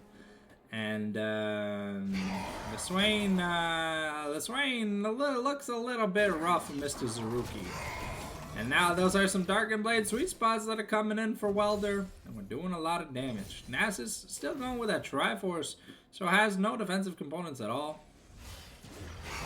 And now just gonna get all in by the Aatrox every time. Just hoping to land that Spirit Fire into stuff. Captain Cook here forced the flash once again. Greedy positioning, but this time choosing to go the Zhonya's first item here in response instead of the Mandate. So he understands that it's going to be his job to find ways to engage and stuff. Now Zach here not going for the Megatraz first, probably just opting to finish his JoJo greeting for a wave. Gonna get caught. I think he greeted for a plate, and that's just gonna be Hovers taking another kill. That's a 5-0 to Leah, but that's a Life Disintegration Ray. And now Zeus in a bit of trouble.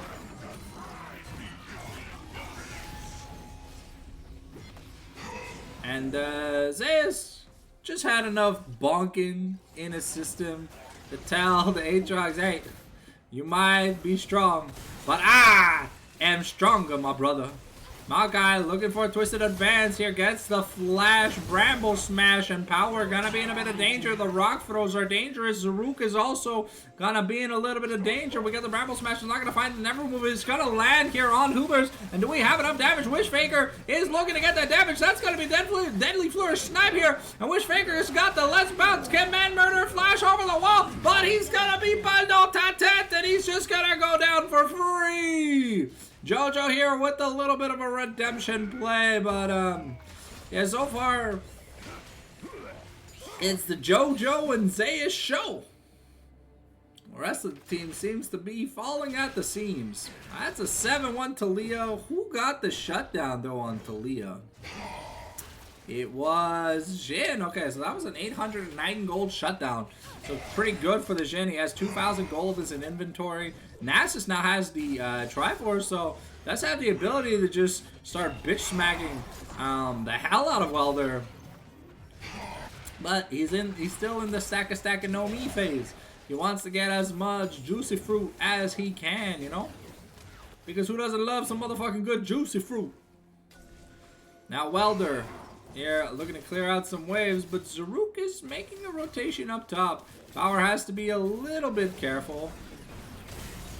Oh, that was the Valkyr's ultimate just cancelled because of the Talia flip. And that's beautiful from the side of Talia, already having finished the Seraphs. The shield coming up, but it not really mattering. Now we're going towards a Blackfire Torch.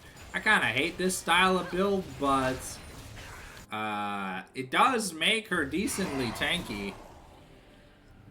Because remember, the shield on your Seraphs is based on your overall mana. So the more mana you have, the better the possible shield could be. The Nature's Grab's going to come out. And now we've got the Current Call, the Chains of Corruption. Everything's coming out. But Jin's hitting pennies on the dollar. And now Wishfaker looking to get a double hit. But that's going to be Hoobers taken very low, just killed by the Void Grubs. Wishfaker going back in, gets the let's bounce. We've got the Soul Shackles from Morgana, but it's not going to do anything. And that's DME tying back up the game. And just overall, getting a much needed team fight win. Pisky was also forced to flash here. But yeah, now Jojo still hasn't backed. He's got 3,000 gold, but probably just looking to get an Infinity Edge early, as that would be insanely good. It's 2-1 in objectives though. Yeah, Jin's level 9, which is cool, but he's got a recall. He's got 3,000 gold. He's got IE in bank waiting. I hope it's IE. I really would love IE more than Collector. I feel the damage output from this Jin would be amazing with an IE. Because he's gotta kill. Well, I mean, it's an AB Maokai, so it's not that much. But we've got the Kite Runner able to get on through. That's the Flash Force from Jojo Flex over the wall. But Wishfaker is going to be able to take the Dragon. That's going to be the feats. Is that the feats? No, not yet. We're fighting. And now the Welder gets onto Zaruk. And we're looking to get them sweet spots. That's a Soul Shackles. And now Wishfaker able to bungee jump away. But that is another double. Was it a double kill? No. It was, ooh. Wishfaker here gonna go down here. And if that first turret goes down. But I think NASA should be able to be fine. Has 6 grubs. Has a Triforce. And that's gonna be, yeah, that's gonna be the feats. I really wish we just bought the IE instead of the Collector on the Jin. I think it would have been better here, given that there are some armor components being built, and it's just a lot more raw damage, you know, for that ultimate, because your ultimate has an execute anyways. It's percent health missing damage, and now Hubbard's looking for Zeus, because if he's left alone, a few Qs will just take the turret. And that is not what we want, but it's a good thing that DME here was able to get, their feats. Anasis can clear this wave. And 6 grubs. Oh, that was almost the mid lane outer. So unfortunately, we were able to defend it. Sundered Sky here. Doing a bit of damage, but yeah, I don't think Power's got the raw DPS to be able to kill an Aatrox right now. And we're throwing out the current call, but as long as Captain Cook can dodge, and Captain Cook just walking away from Pisky. Bronze Man mode apparently is a thing in League of Legends where you want to play like a bronze player. And that's a life disintegration where even through the World Ender, we're not able to get the movement speed to be able to get out. And Pisky is able to, Wish Faker in a little bit of trouble.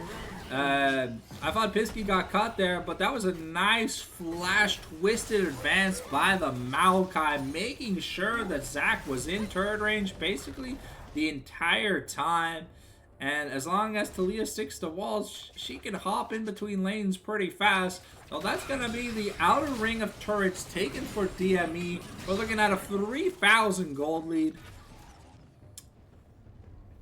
We're gonna really trying to get to that Seeker's Point and that Zonia's so that she can get the impact she needs.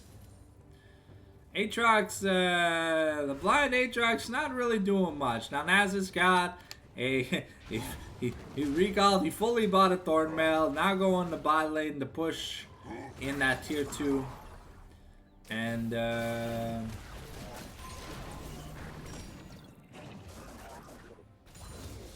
Power having fun on this Valkos this game. The Taliyah though, 2-ish items already, is the most fed player. No, it's not the richest player in the game. JoJo is up by about 100-ish gold, but let's see, how much money are we recalling with? No, we're not recalling. Yeah, Huber's just looking to try and get out the Zays, but keep in mind that if Nasus ever gets some boots, maybe we can get some stuff going. But yeah, no Leandre's Minsus Nasus shouldn't feel friend at all. There's not much in the way of hurting him. Maokai working towards probably his Locket or his Zeke's conversion. See.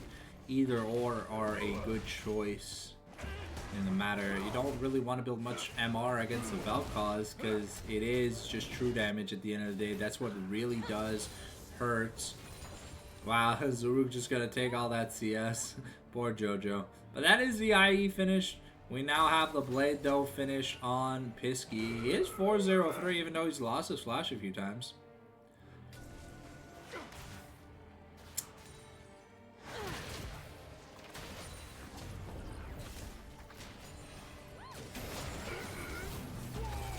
Yeah, we are getting onto Huber's forcing the flash, but Morgana here does not have access to her Zonias, and Pisky gonna get taken down by the curtain call. Zaruk also goes down. The left disintegration rate just gonna be enough damage, and at the end of the day, JoJo is fully peeled for, and that's gonna be the Seraphs popping here for Hubers, but once again, it kind of procs and just doesn't do anything.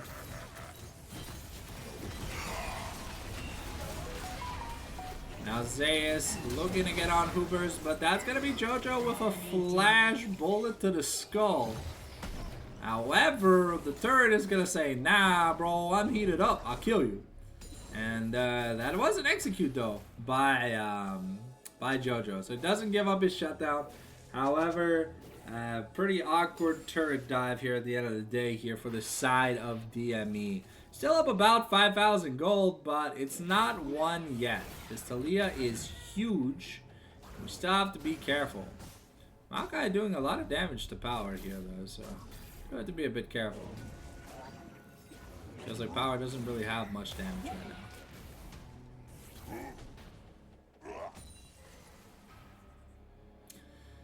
Figure here, now working towards his Spirit Visage.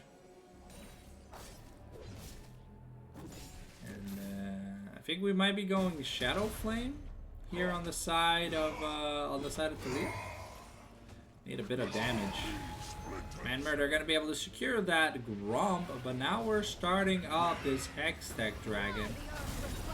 And yeah. Well, we're just gonna let the dragon go. We're not gonna try and contest it. Nope. Alright, well. Okay.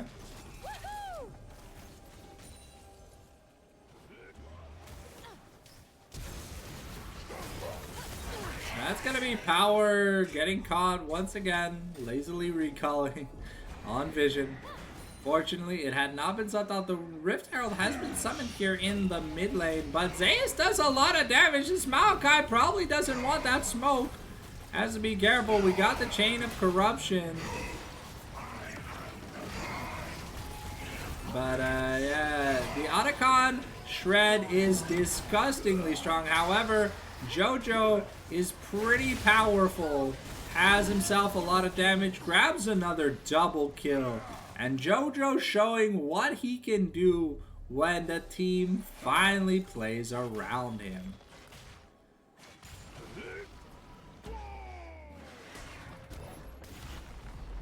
You have 6 grubs, you should always charge the turret, because then you get like 11. That's going to be a Dark Harvest stack. That was almost an execute on the Man Murder. Thankfully, he has a Claw Farmer. If not, I think it would have been the Jovernus for a Man Murder here. Finishing that Locket though. Yeah, so it looks like it is gonna be Shadow Flame here for Talia. If you can't get on this Jhin though, it kinda hurts. The Nasus was just kinda hanging out. Hey, thank you Jodas for the raid. We're currently in game number 2 between DME and PMA.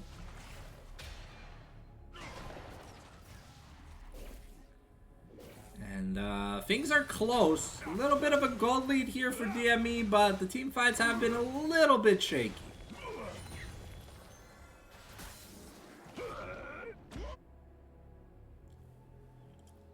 Welcome, Raiders. Alright, as we get ready to play for this Baron in a minute, Power and Huber's going to be trading. That's a Life Disintegration Ray. And finally, Power's going to be able to take a positive trade against Talia. I'm doing aight. I'm doing aight. We had a pretty convincing Game 1 win by the side of PMA over DME. And now DME showing some signs of life here in game number 2. I also had some nice sea salt chips during the break. And that's gonna be the Demonic Ascension. We're looking the Nature's Grasp, but Atomic Welder is gonna find. And Jojo, unfortunately, that's an Aatrox. And Aatrox is good at killing 80 carries. But the shutdown gonna go over to Pisky. And could that be Baron? No, because you gotta stop the Nasus from ending the game. Oh, never mind. Zeus is running back. It looks like we want to take that mid-outer turret. But Power, with the power of Wave Clear, is going to be able to make sure they don't get it. Faker, though, finished his Spirit Visage. And the third item came in already for Jojo. However, we now see what happens when you don't peel for your 80 carry. He just dies. Because that's an Aatrox. And Aatrox is good at doing one thing. Making sure the 80 carry doesn't get to play the game. Atomic is not necessarily ahead. But, it only takes one knock-up to kill the Jhin. And Jojo, a little bit sad that he did not have his team appeal for him.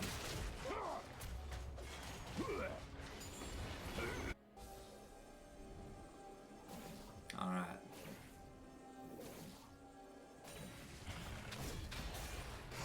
Alright. Zay is still working on his third item. Probably just gonna be a Spirit Visage.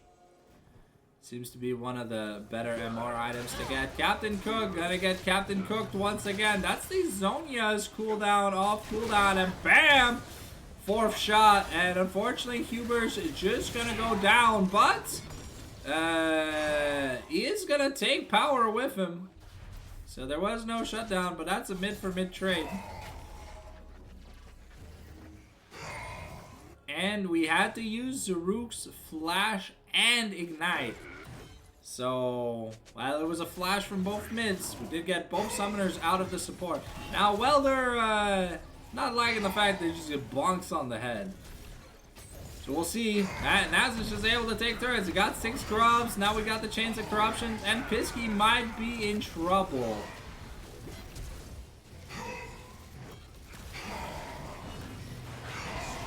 And yeah, does Nasus have the lifesteal to continue? No, unfortunately that 35-year Morgana route is gonna be enough. So that was almost, that was a push towards the inhibitor turret, but that was the inner turret plus dragon taken, and managed to get himself 2 extra kills.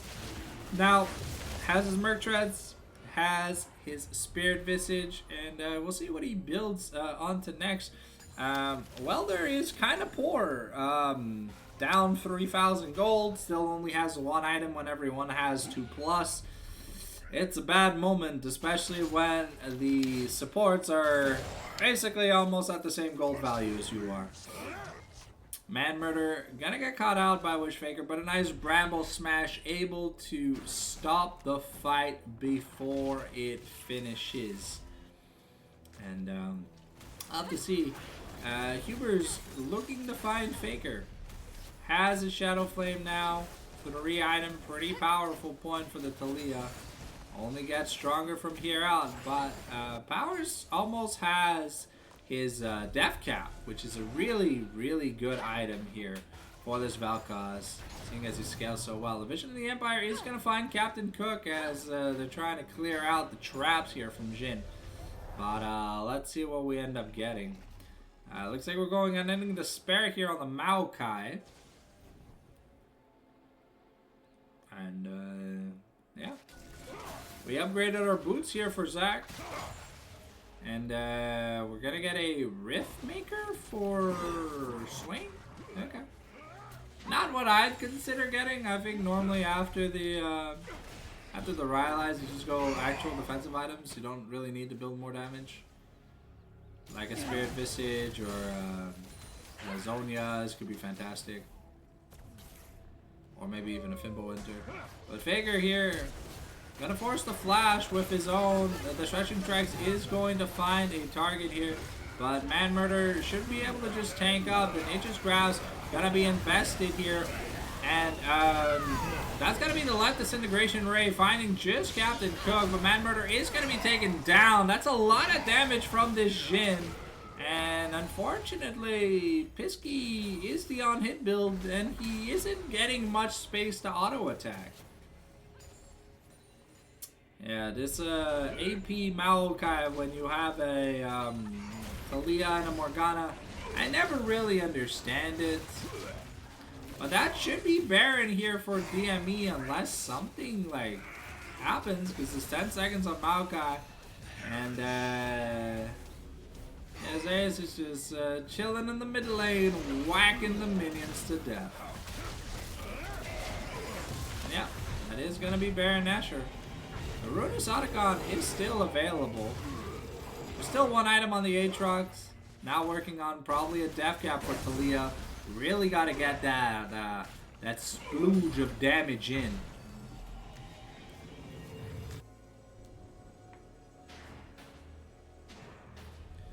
Alright, the Terminus finished up for Varus is pretty big here. Finally allows him to get a little bit of that penetration in between the auto attacks. And also gives him some armor and magic resist. So, but that's 100% crit on the Jhin though. That Lord Dominic's Regard really looking at that Aatrox and that Varus. Just looking to bullet through the skull.exe. They're not gonna be lasting long if JoJo has free reign to auto attack. And that current call is gonna hurt if it's done on low HP targets. Look at that, that's 50% of Huber's HP.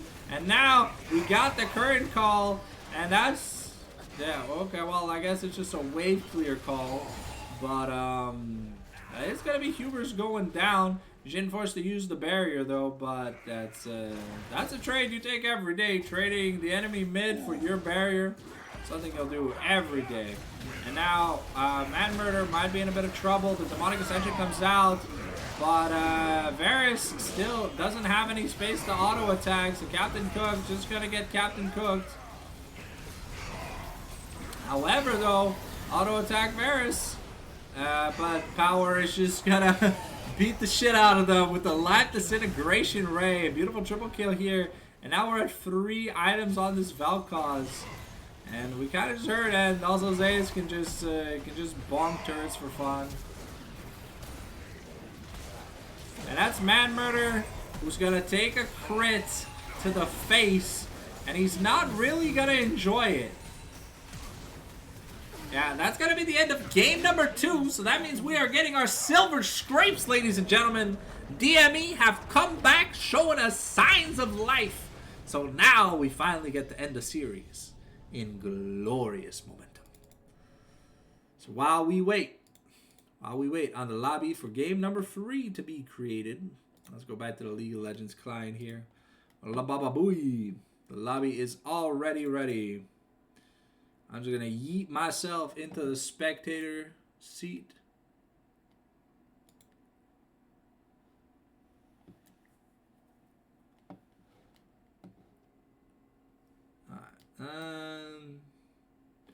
Let's get the music back up and going for you guys. Won't be too long. We'll have the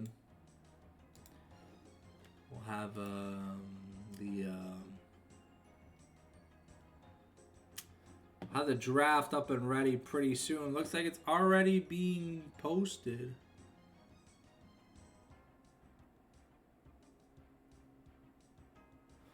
There we go.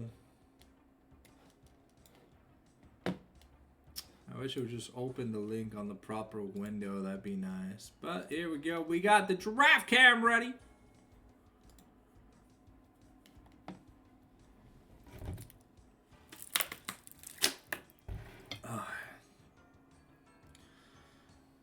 Hey, what's up, Bax? What's up, Blaze?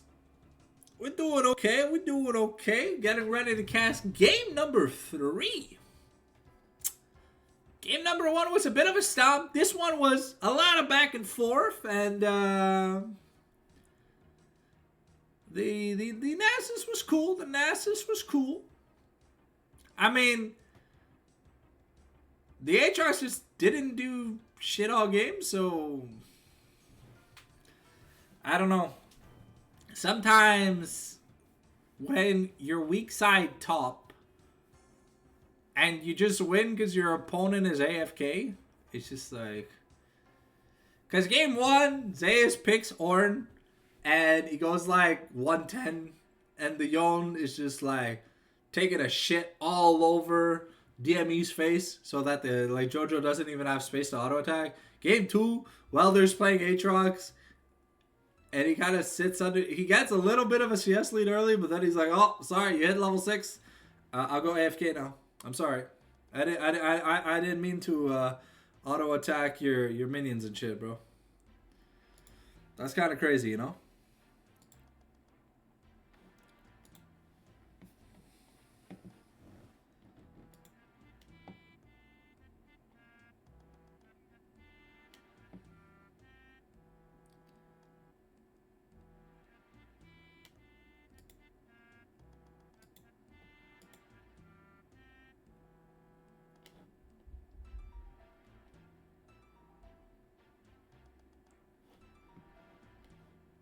Alright, looks like the ready checks for the drafts are coming out. So we should be able to get into the draft here for game number 3 pretty soon.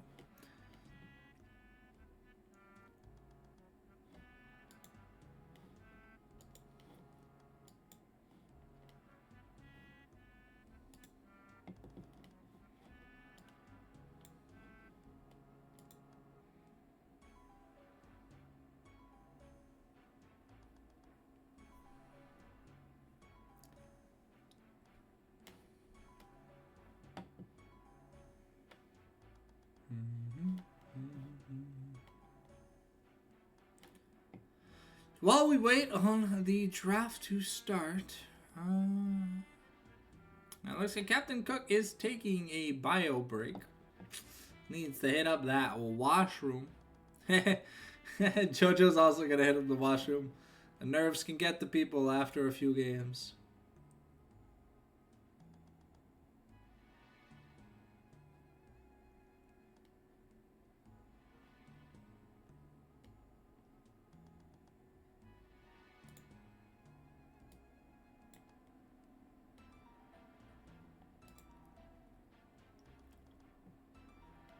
Had some chill RuneScape music vibing in the background.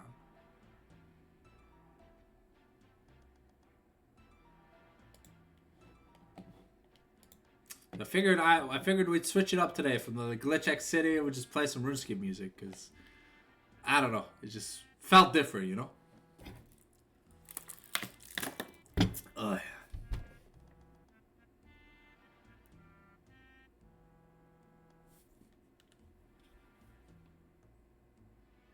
Ooh. Okay, well, hopefully the headphones last. You know what? Guys, I'm going to turn off my headphones real quick for like maybe a few minutes. Actually, wait. I'll turn them off during the spectator delay and I'll turn them back on just to make sure we got enough batteries in the headphones for the game. It's at 30%, so I don't know what that means. Could be bad news, could be good news, you know.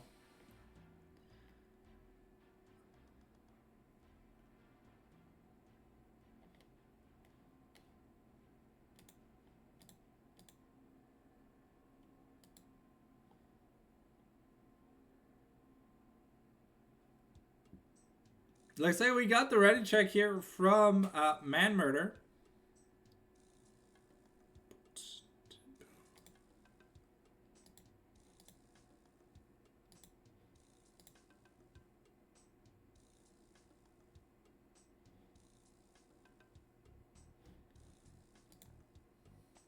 Ooh, what is this song? It's banger. Work, work, work. Alright, the ready checks have come in. It looks like we are getting ready to enjoy the draft. Game number 3, ladies and gentlemen. For the past 2 games, we've seen Corky, Camille Seraphine, and Emilio Vane Siver, respectively. We'll see if the bands change up a little or if we're going to see the exact same band. So far, we've seen exactly what we're expecting to see from both teams. However, the Siver going to be left open, and the Zac is going to be banned away. Unlike Wishfaker had that good of a Zac game, but now the Siver is left open. But will we just try and get JoJo a little bit of a better matchup later on in the draft? Or will we just prioritize early on this Jhin that we saw? Played fantastically in the last game, doing so much damage. So we'll have to see. Have to see what we pair with this Jhin. Normally, there's a lot of enchanters that just get banned away. So will we see the Nami coming out from Zaruki? Or are we, because not gonna lie, I haven't been too impressed by the Swain or the Morgana. But I don't think Flextra plays through its support. The Zeri locked in here for PMA. Pisky saying he wants to fight. Okay, that's a bit of life here from PMA. Game number 3 for the draft. What are we gonna pair with this Zeri? Are we just straight up picking the Lulu? Because that Lulu is not making it past the second round of bans. I think here you pick your jungle. You pick like a strong pick jungle. And then you can get the Lulu on 3. Okay, so we've got the Amumu. Don't know where it's going, but should be going in the jungle. Let's see what Flextra answer with. Because the Zac has been a main staple in both games. The Maokai was pretty decent. However, I mean, Leandri's first is super squishy. You kind of just die. Poppy, gotta be the answer into the Amumu. Okay, I mean, kind of stops the bandage tosses. I mean, it's not bad. Yeah, Mumu Blind is kind of ass, but I think these players are allergic to playing like Skarner, Lilia, Nefiri. I don't know. We haven't seen any meta junglers this game. Okay, we're just gonna run it back with the Swain here for Zaruki. So, does that mean we just get the Lulu here for PMA? Because it shouldn't make it past the second round of bans. I think you just lock in the Lulu here. Take a bit of an L in the early game, but you have that clutch duo for the late game. Not great into Swain, but I mean, oh, okay, we're just going to pick the Braum. Okay, I mean, it makes sense. It is really good against Swain and Jhin, and allows Zeri to get some cheeky stun combos going. Let's see what the bans are here in the second rotation. We have our support, our jungle, and it looks like we're gonna we're gonna look to say no to Valkaz, because Powers Valkaz was doing a lot of damage last game. Didn't have the greatest early game, but I mean, Hubers couldn't really carry from like a 7-0 start. So there was no real answer to the Nasus and Jhin combo. Alright, the Toledo gonna be answered by Flextra, as it was very painful for this side of Flextra to play versus. So, are we getting any more top lane bans? Because that's what I'm interested in, because we've seen a lot of top lane bans in the second rotations these past two games, but let's see what we end up banning. No, we're just going to ban out Powers Garen once again, and we're going to be banning Renekton. So is it a return to form with the Ornn? Because, I mean, PMA here should probably just blind pick their mid laner, keep counter pick for Welder, and just go to town if they pick an Ornn comp again. You already know you can pick the Yone. It did decently well into it in game one, and it does give you backline access to the Jhin and this Swain. So we'll have to see what we end up getting.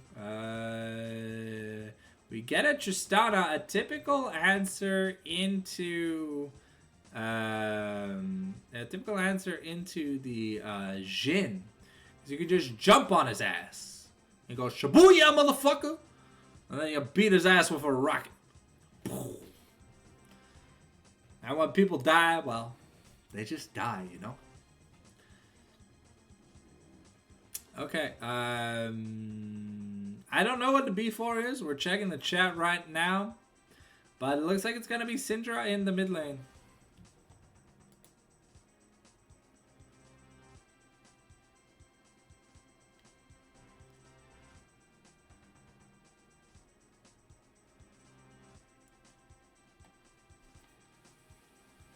Okay, it looks like there was a bug with the software, and like the picks just shifted one down.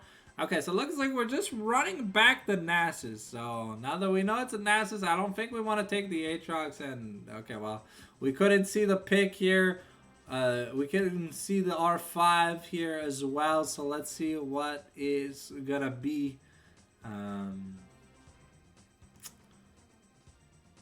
Just waiting on the chat here. Won't be long. We'll be switching to the other overlay shortly.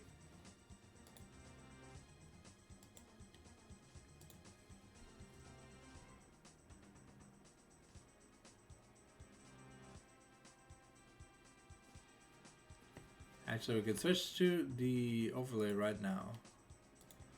So we're waiting on a response here from the side of PMA to see what their R5 is. Ah, okay, it's Yone. Okay, so we're running an attack speed carry into Nasus. Okay. What do you mean, keynotes?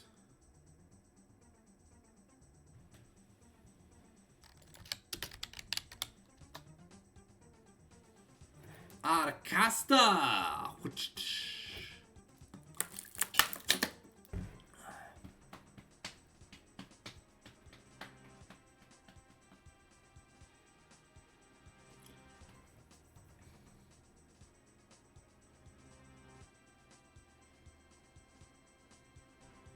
Okay.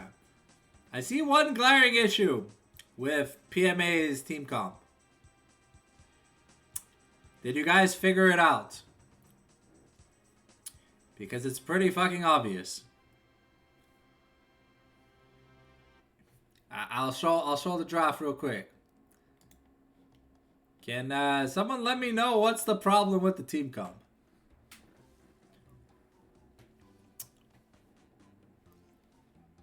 Any guesses in the chat?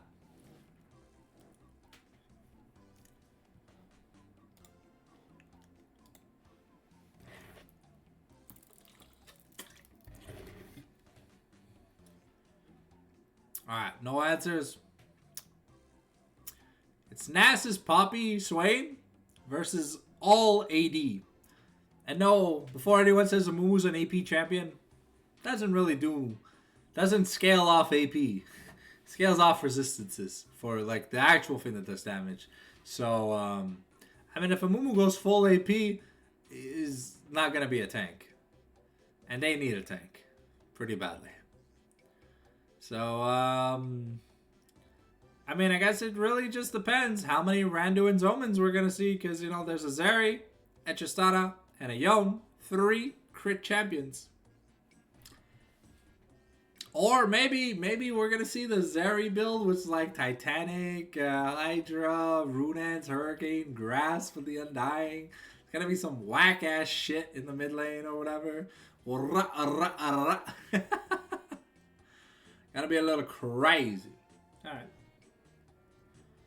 Well, while we wait on the draft to go through, I'm just gonna quickly eat some sea salt chips. I'll be right back.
Alright, I'm back. Sorry, I just wanted some nom nom skis. I'm hungry, baby. I've not eaten yet. Oh. Now this, I'm gonna go make myself a nice baguette sandwich. I'm not too sure if I want to use chicken sausages or smoked cod for the baguette. But I am starving. Feels like I do the Ramadan every time I do a stream. Because I'm busy up until the stream, and then I forget to eat, and then I do the stream, and then after the stream, I'm like, oh, I'm dying over here.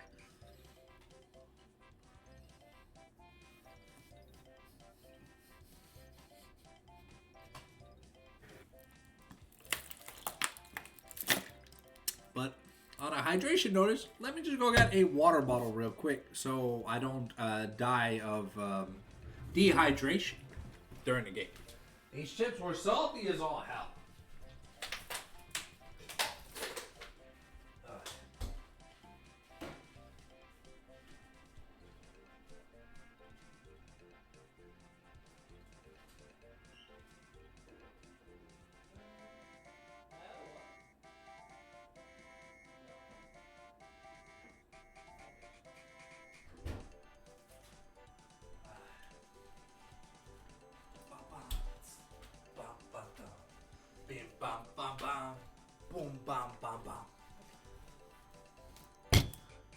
we go. Oh.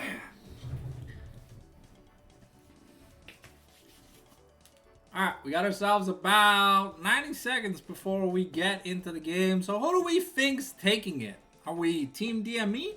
Are we Team PMA here for game number 3?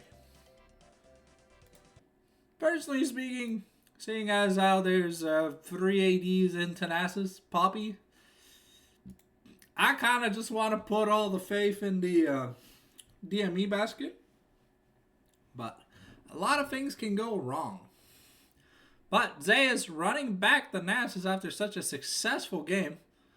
We'll see if Welders Ayon from game 1, who did fantastically, can change the tides of the top lane. So we'll have to see about that.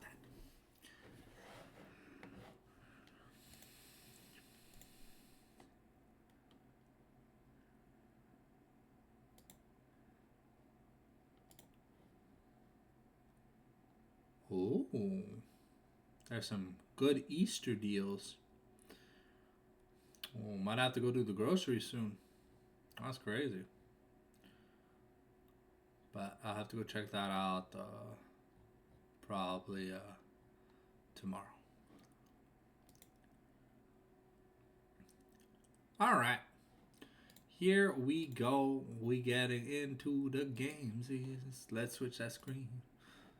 All right, for the final skin roulette of the night, ladies and gentlemen. Let's see what beautiful skins we've got here in game number 3.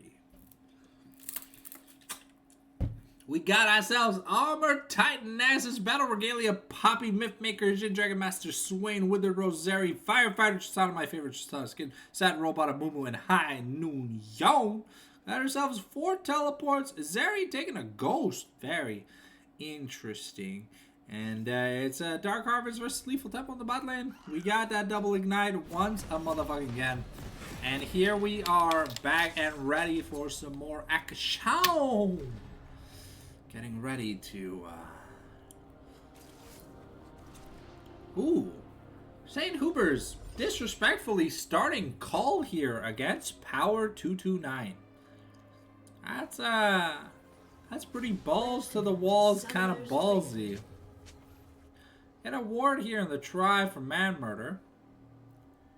I'm going to try and maybe get a cheese. Burning JoJo's flash early would be huge. But maybe we're just being chilling. Oh. Ooh. It looks like Zaruk wants to venture into the bush. Oh. And that's gonna be Zaruk giving over first blood. Yikes. I mean, to be fair, Zaruk has been pretty shaky all series. So.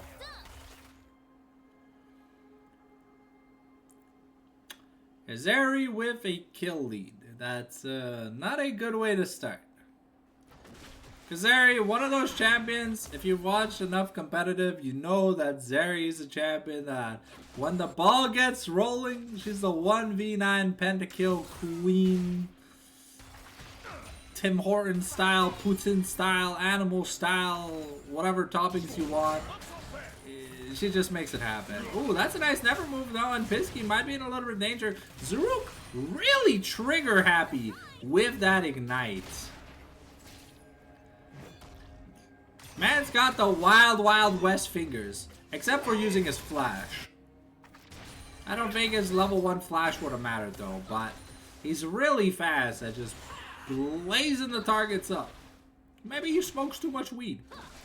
And that's gonna be a decent trade from Powers here onto Hubers.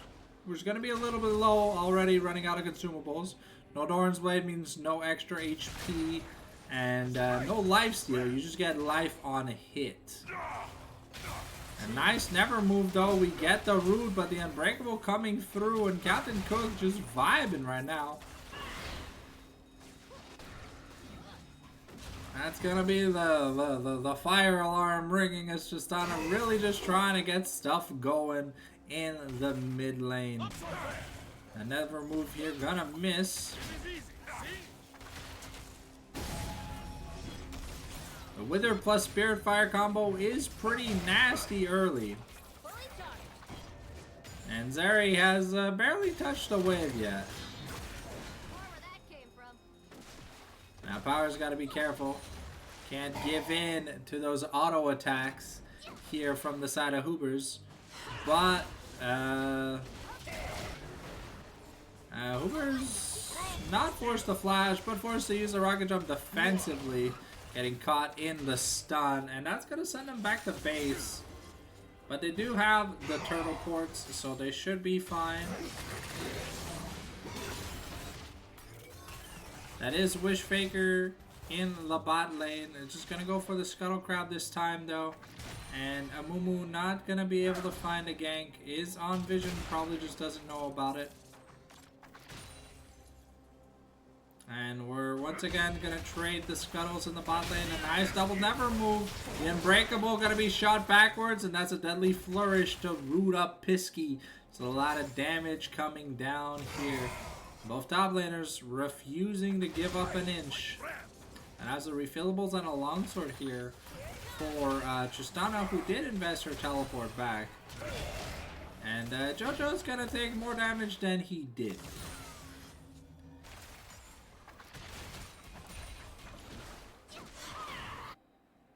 Yeah, Syndra with those boots can be a little bit annoying.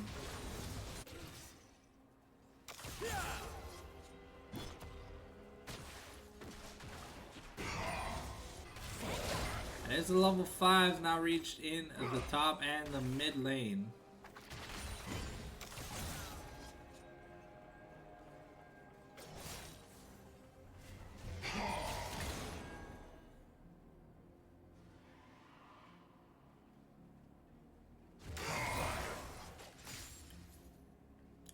Now that we got the first objective up, let's see what we end up doing. Both junglers pathing towards the bot side of the map.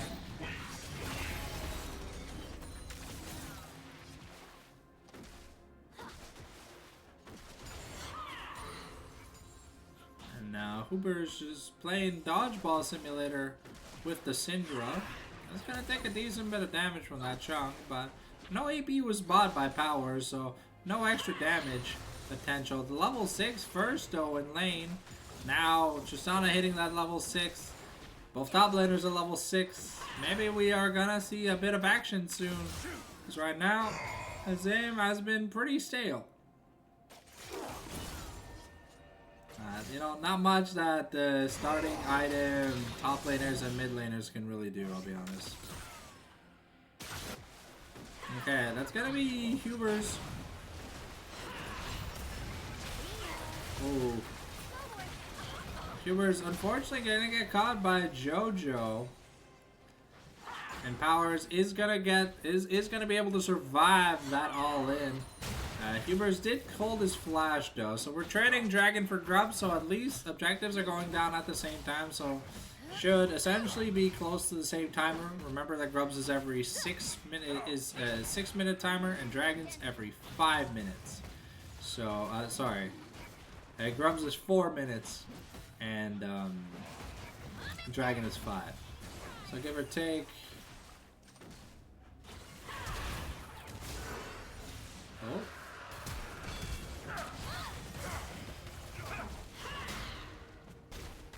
And that's gonna be Powers going down here, but the curtain call, and Pisky gonna get shut down here. Tristana claiming the feats of warfare though, and Captain Cook getting very low. Huber's gonna be a little bit happy about that, but oh, that was a flash auto from JoJo. Not the smartest thing to do. You're gonna get some HP here from Zaruk from the Ravenous Flock.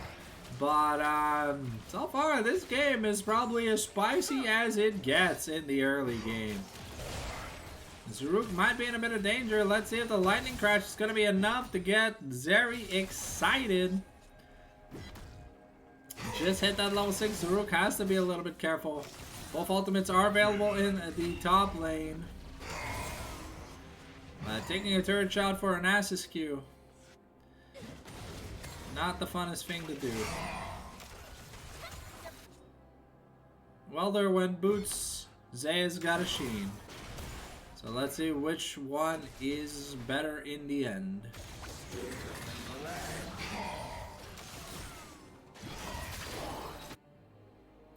Okay.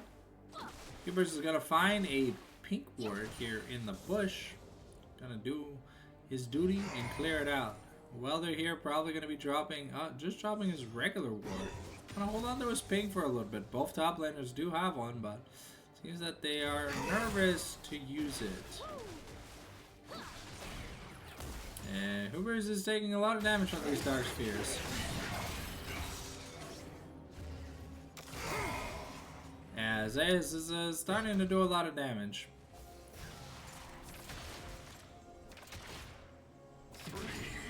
It's gonna be almost 2 plates taken in the bot lane. Okay, I mean, Hubers just walked up to a Poppy and said, "I've got a gun," and Bobby's like, "Yeah, I'm Poppy, bro." Poor Hubers. Maybe he'll become Saint Humble by the end of this series.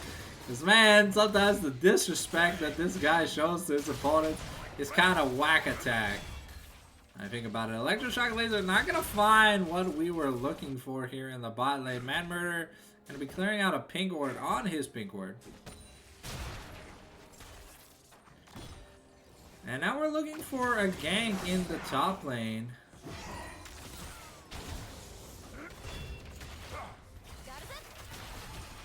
Gonna take a recall, so that should be a Faded Dash. Oh, does Atomic live? Atomic lives! Nice! That Atomic had just teleported back to lane. Weird that the teleports were out of sync. But yeah, that's Atomic gonna be denying a decently large wave here to the Nasus, and now Nasus deciding that, hey, fuck this guy. We got the lightning crash coming out, and JoJo's gonna be in a bit of trouble. And it's Zuruk versus Pisky, but does Swain really have enough damage? Nope. We're trading all over the place. The mid lane brawl. Amumu gonna have to clean up here for Saint Humbled once again. Yeah, that's a completed item to components. Syndra is gonna start becoming a threat in this.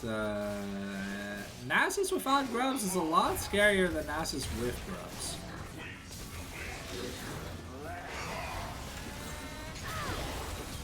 Oh, a nice bandage toss, making sure we get back in from the heroic presence. And Yon is gonna be taken down from the Poppy that never moved the rotation by Zuruk. And now Man Murder just trying to make sure he gets in. St. Hubers is here. And Wish Faker is doing a lot of damage. But now Hubers has to get away. Unfortunately, Power not going to be able to find the stun here. But, yeah, that Amumu bandage. Insane in the membrane. I mean, Power is one good stun away from just assassinating. But he does not have the Force Unleashed.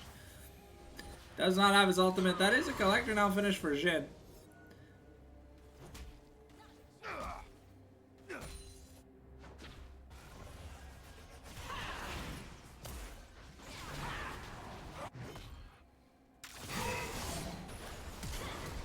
Okay, that's an auto attack to force a flash on Hoobers.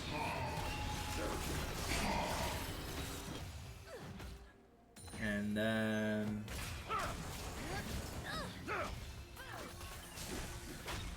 Pisky though, putting in that damage, getting the lightning crash, and that's gonna be enough. And Pisky unfortunately not getting any peel from the current call. Zuruk is on him like a hawk finds a fish in the river. And that's going to be another double kill here for the side of JoJo Flex.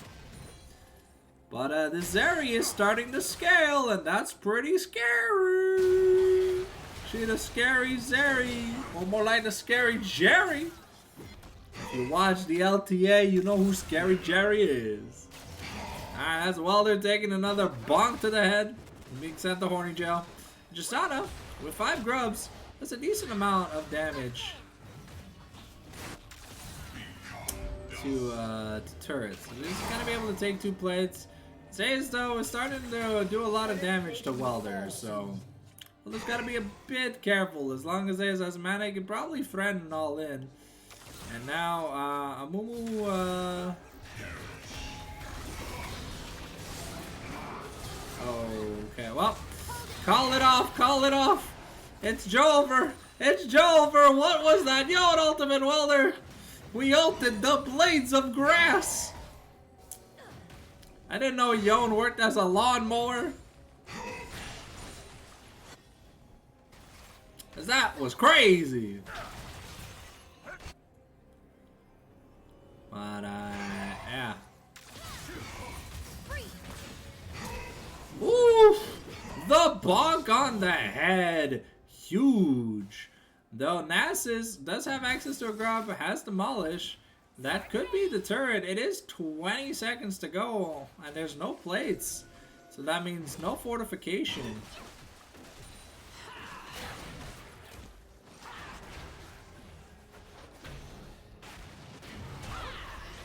And that's gonna be another assassination attempt.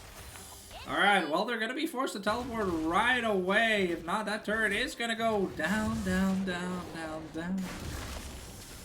Gonna be a big wave.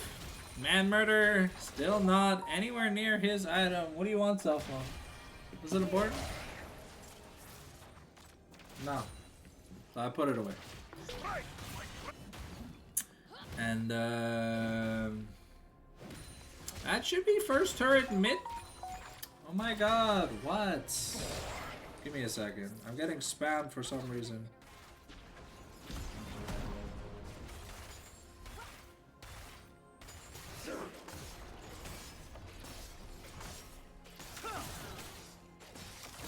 Give me a second. Just gonna. There's nothing happening on the screen. Alright, there. I muted the phone. Sorry, guys. And, yeah, okay, so it looks like the feats are gonna go to whoever takes this next objective. Well, I mean, so DME need 1 objective. Wow. And, PMA need 2. Let's look at the money, no me. Yep, we're about 1,000 gold down in the jungle and 500 gold down in the bot lane, and that's about all that's very noticeable. Oh, also 500 in the mid. But, ooh. Okay, Captain Cook picks problem but doesn't block anything for his 80 carry. That's kinda suspicious, don't you think? And as Naz is just taking a turret. As he's... Yeah, okay, well that's the ult from Yon. For the ult from Nasus.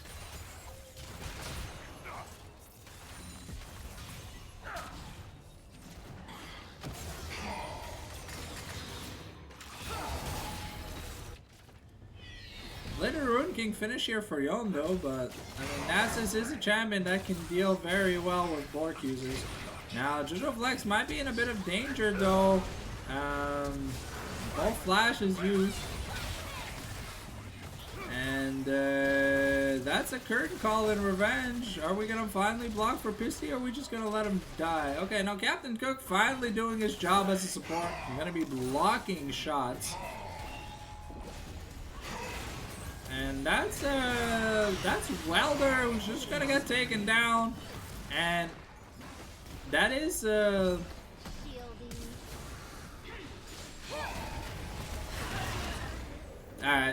I'm not sure what PMA are doing, but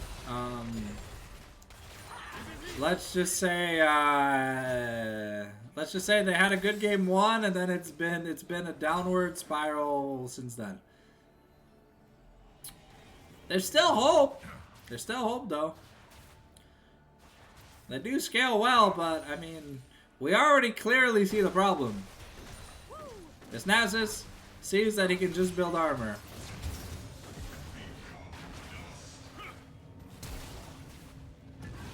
Ooh, nice. Double buster shot. Be able to get away. St. Humboldt, tired of dying. So Poppy might be able to find him. And yeah, that's gonna be another kill, though. We've got a 6,000+ gold lead. And that's the feats completed. We've also got the Chemtech Soul Point here. And it's gonna be a little bit caray.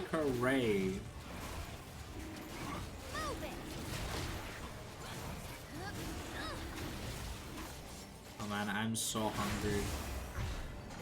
Okay, we do take a turret in exchange. It is an objective bounty, so at least Welder's getting a bit of money, but I mean, it's still down about 1,100 gold at this point in the game. And we got 2 items though on the Zeri. They're not necessarily the most expensive items, but hey, that's 2 great items done.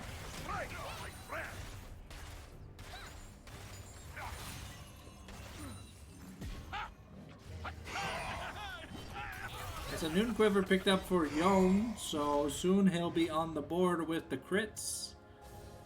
Actually, he is at 50%. He is at, what is that, 30%? No, 40%. And Tristana just looking to, well, poor St. Humboldt. Just getting mucker truckered again. Man murder here going in on Zeus.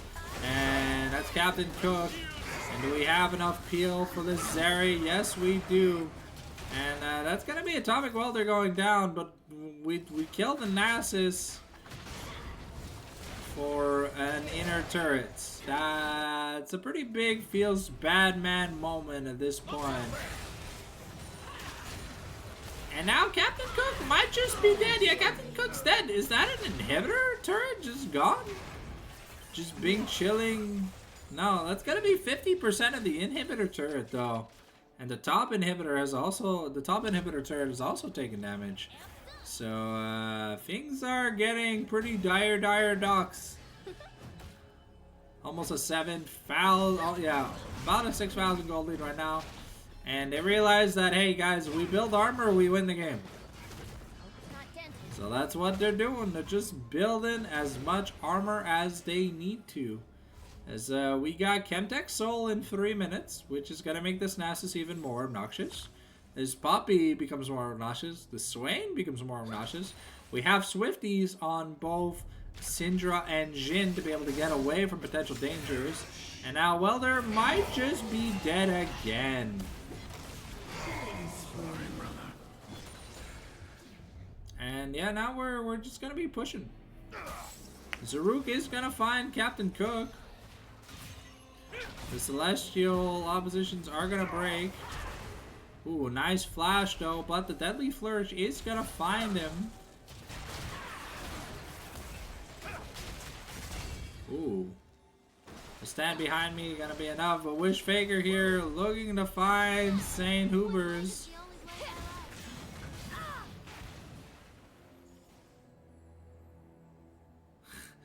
But yeah, Wish Faker has movement speed, so he can just run this Tristana down. Man Murder's gonna get a nice 2-man ultimate, but unfortunately, Captain Cook not gonna be able to get his ult off in time to keep the Nasus in turret range to threaten a bit of damage. Power is gonna greed and get shut down. That's a 600 gold shutdown though. And that's another curtain call, and Captain Cook might just be dead here. Nope. Captain Cook and Pisky are going to be able to get away, but that's Wish Faker looking to break the inner rim of turrets. And that's going to be all six out of base turrets taken.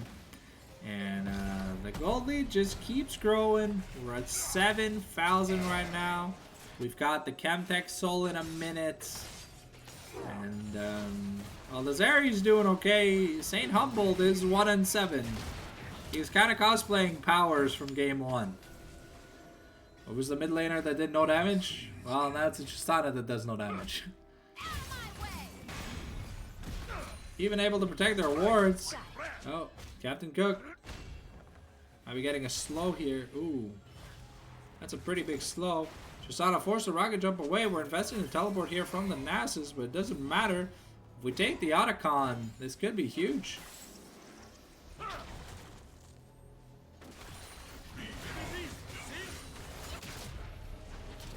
And, yep, we're just slowly winning the game.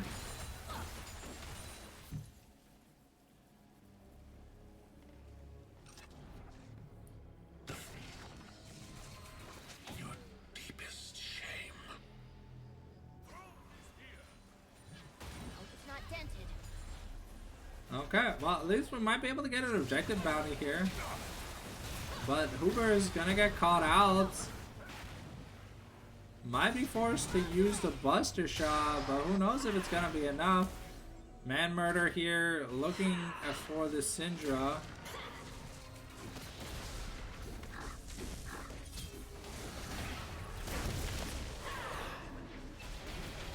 Yeah, Syndra with an Execute. She does damage, guys. And that's Pisky slowly going over the wall. It's hilarious how the movement speed dictates how slow it feels like it's going. We're just throwing the Scuttle Crab back in, just abusing the shit out of the poor Scuttle. That's a Chemtech Soul. The base is now almost opened up. And yeah.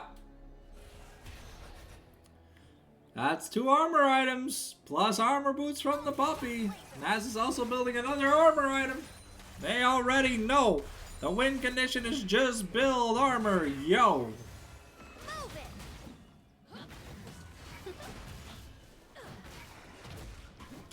Yeah, this blind pick a move. I'm not the biggest fan of blind pick a move. That is an LDR though here for Zeri, so if she's given enough time, she can just shred through people.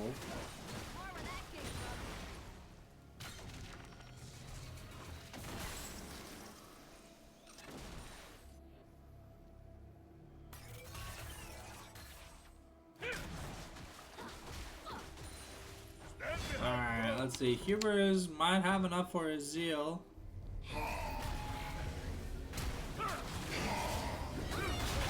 Ooh, that's a Buster Shot. That's all 3 ultimates used. The current call gonna be summoned. And now we're in a bit of danger. Captain Cook gets tagged, but he's gonna be able to walk out of it.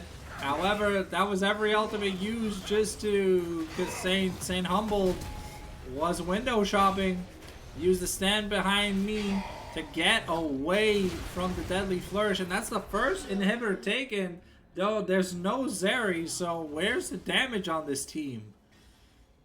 And that's Frozen Heart here for Nasus. We're going on ending the spare here on the Swain. And that's just the freest Baron. Why are we teleporting bot lane? Are we gonna try and rush Otacon?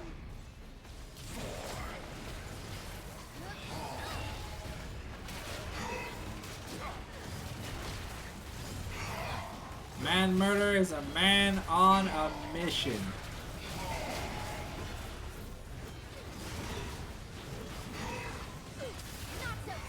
Oh shit, the jungle! Stealing the objective, getting over the wall, and JoJo Flex is gonna be like, hey, no way! So we're gonna take 2 turrets. That's some pretty big objective bounties. The gold's starting to tie back up. Zeri gonna be really happy about that one. That was a fantastic jungle Baron steal. Man Murder MVP. I don't like the build on the Amumu, but hey man, the man can land his smites. He's really doing what he can to keep his team in the game. And now with Baron, it's really hard to push against a Tristana and a Zeri, because their wave clear is kinda stupid when you have the Baron buff. We're getting close. Now Zeri building towards that Infinity Edge. And don't know what Tristana's building towards, but we've got 3 carries getting really close to 100% crits. Let's see. Yon has probably enough for his last Whisper if he takes a recall. That's a Rabadon's Death Cap picked up for Syndra, though. She's gonna do a lot of damage. You gotta be a little bit careful, you know?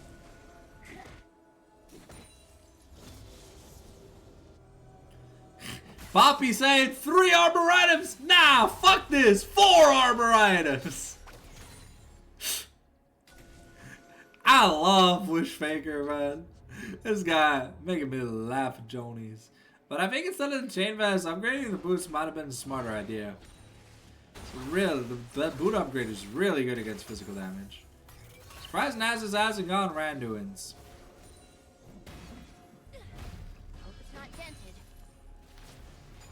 You own about 500 gold off his 100% crit power spike.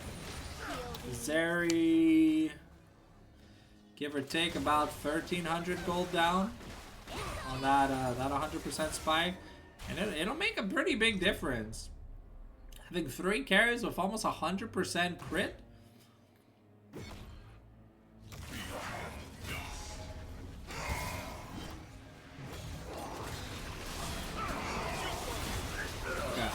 Well, we're trading Otacon for Nasus. I mean, to be fair,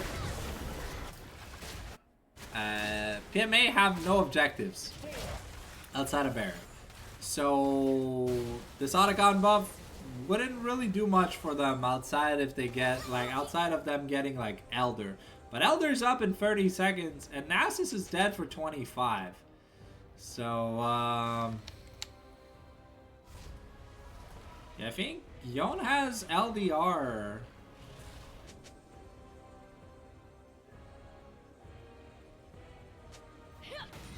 There's TPs for Tristana and Yon coming off. Yeah, looks like we sell the Dorans, we get the Mortal Reminder. We can't really recall because Elder's on the table. Nasus is building a bit of magic resist. Interesting.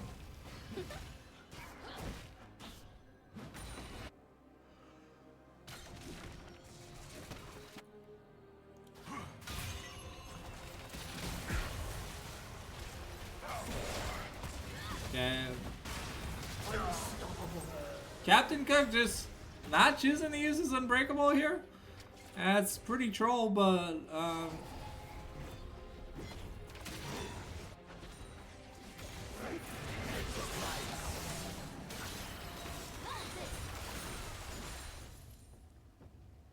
Wishfaker here, looking for the potential of a play here.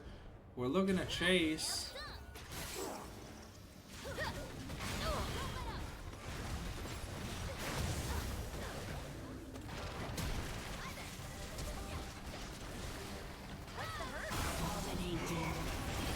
Yeah, well, that's PMA just, I don't know, over forcing, getting caught.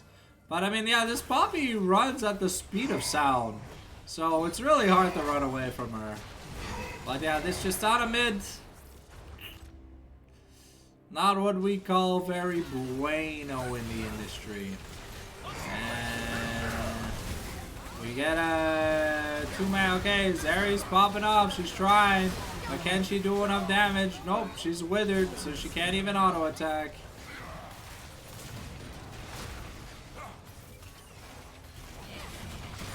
Looks like we're just gonna wait on the next wave, and that should be enough to end it. Thank. And that's DME. That's DME taking a 2-1 with a resounding comeback. JoJo almost gonna go down, but the game's just gonna end. We're gonna blow up the Nexus. And thank you guys for joining and watching the stream. Giga Chads, as always. VOD will be up tomorrow at 10 in the morning, like it always is. And we'll see you tomorrow night for, I think it's Love Me's debut game in IDM collab stream with Jodas Live. If you want to come watch that, don't know when, don't know what time it is exactly. I think it's like between 7 and 8 or something, and I think it's a best of 3, or so we'll have to see. But yeah, this cast was fun. A lot of back and forth. Game 2 probably the best game of the series. Game 3, it's just we're winning, we're ending,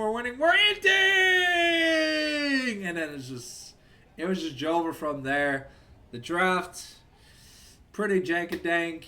But thank you guys for watching. It's always fun. And we'll see you tomorrow night for another Love Esports stream.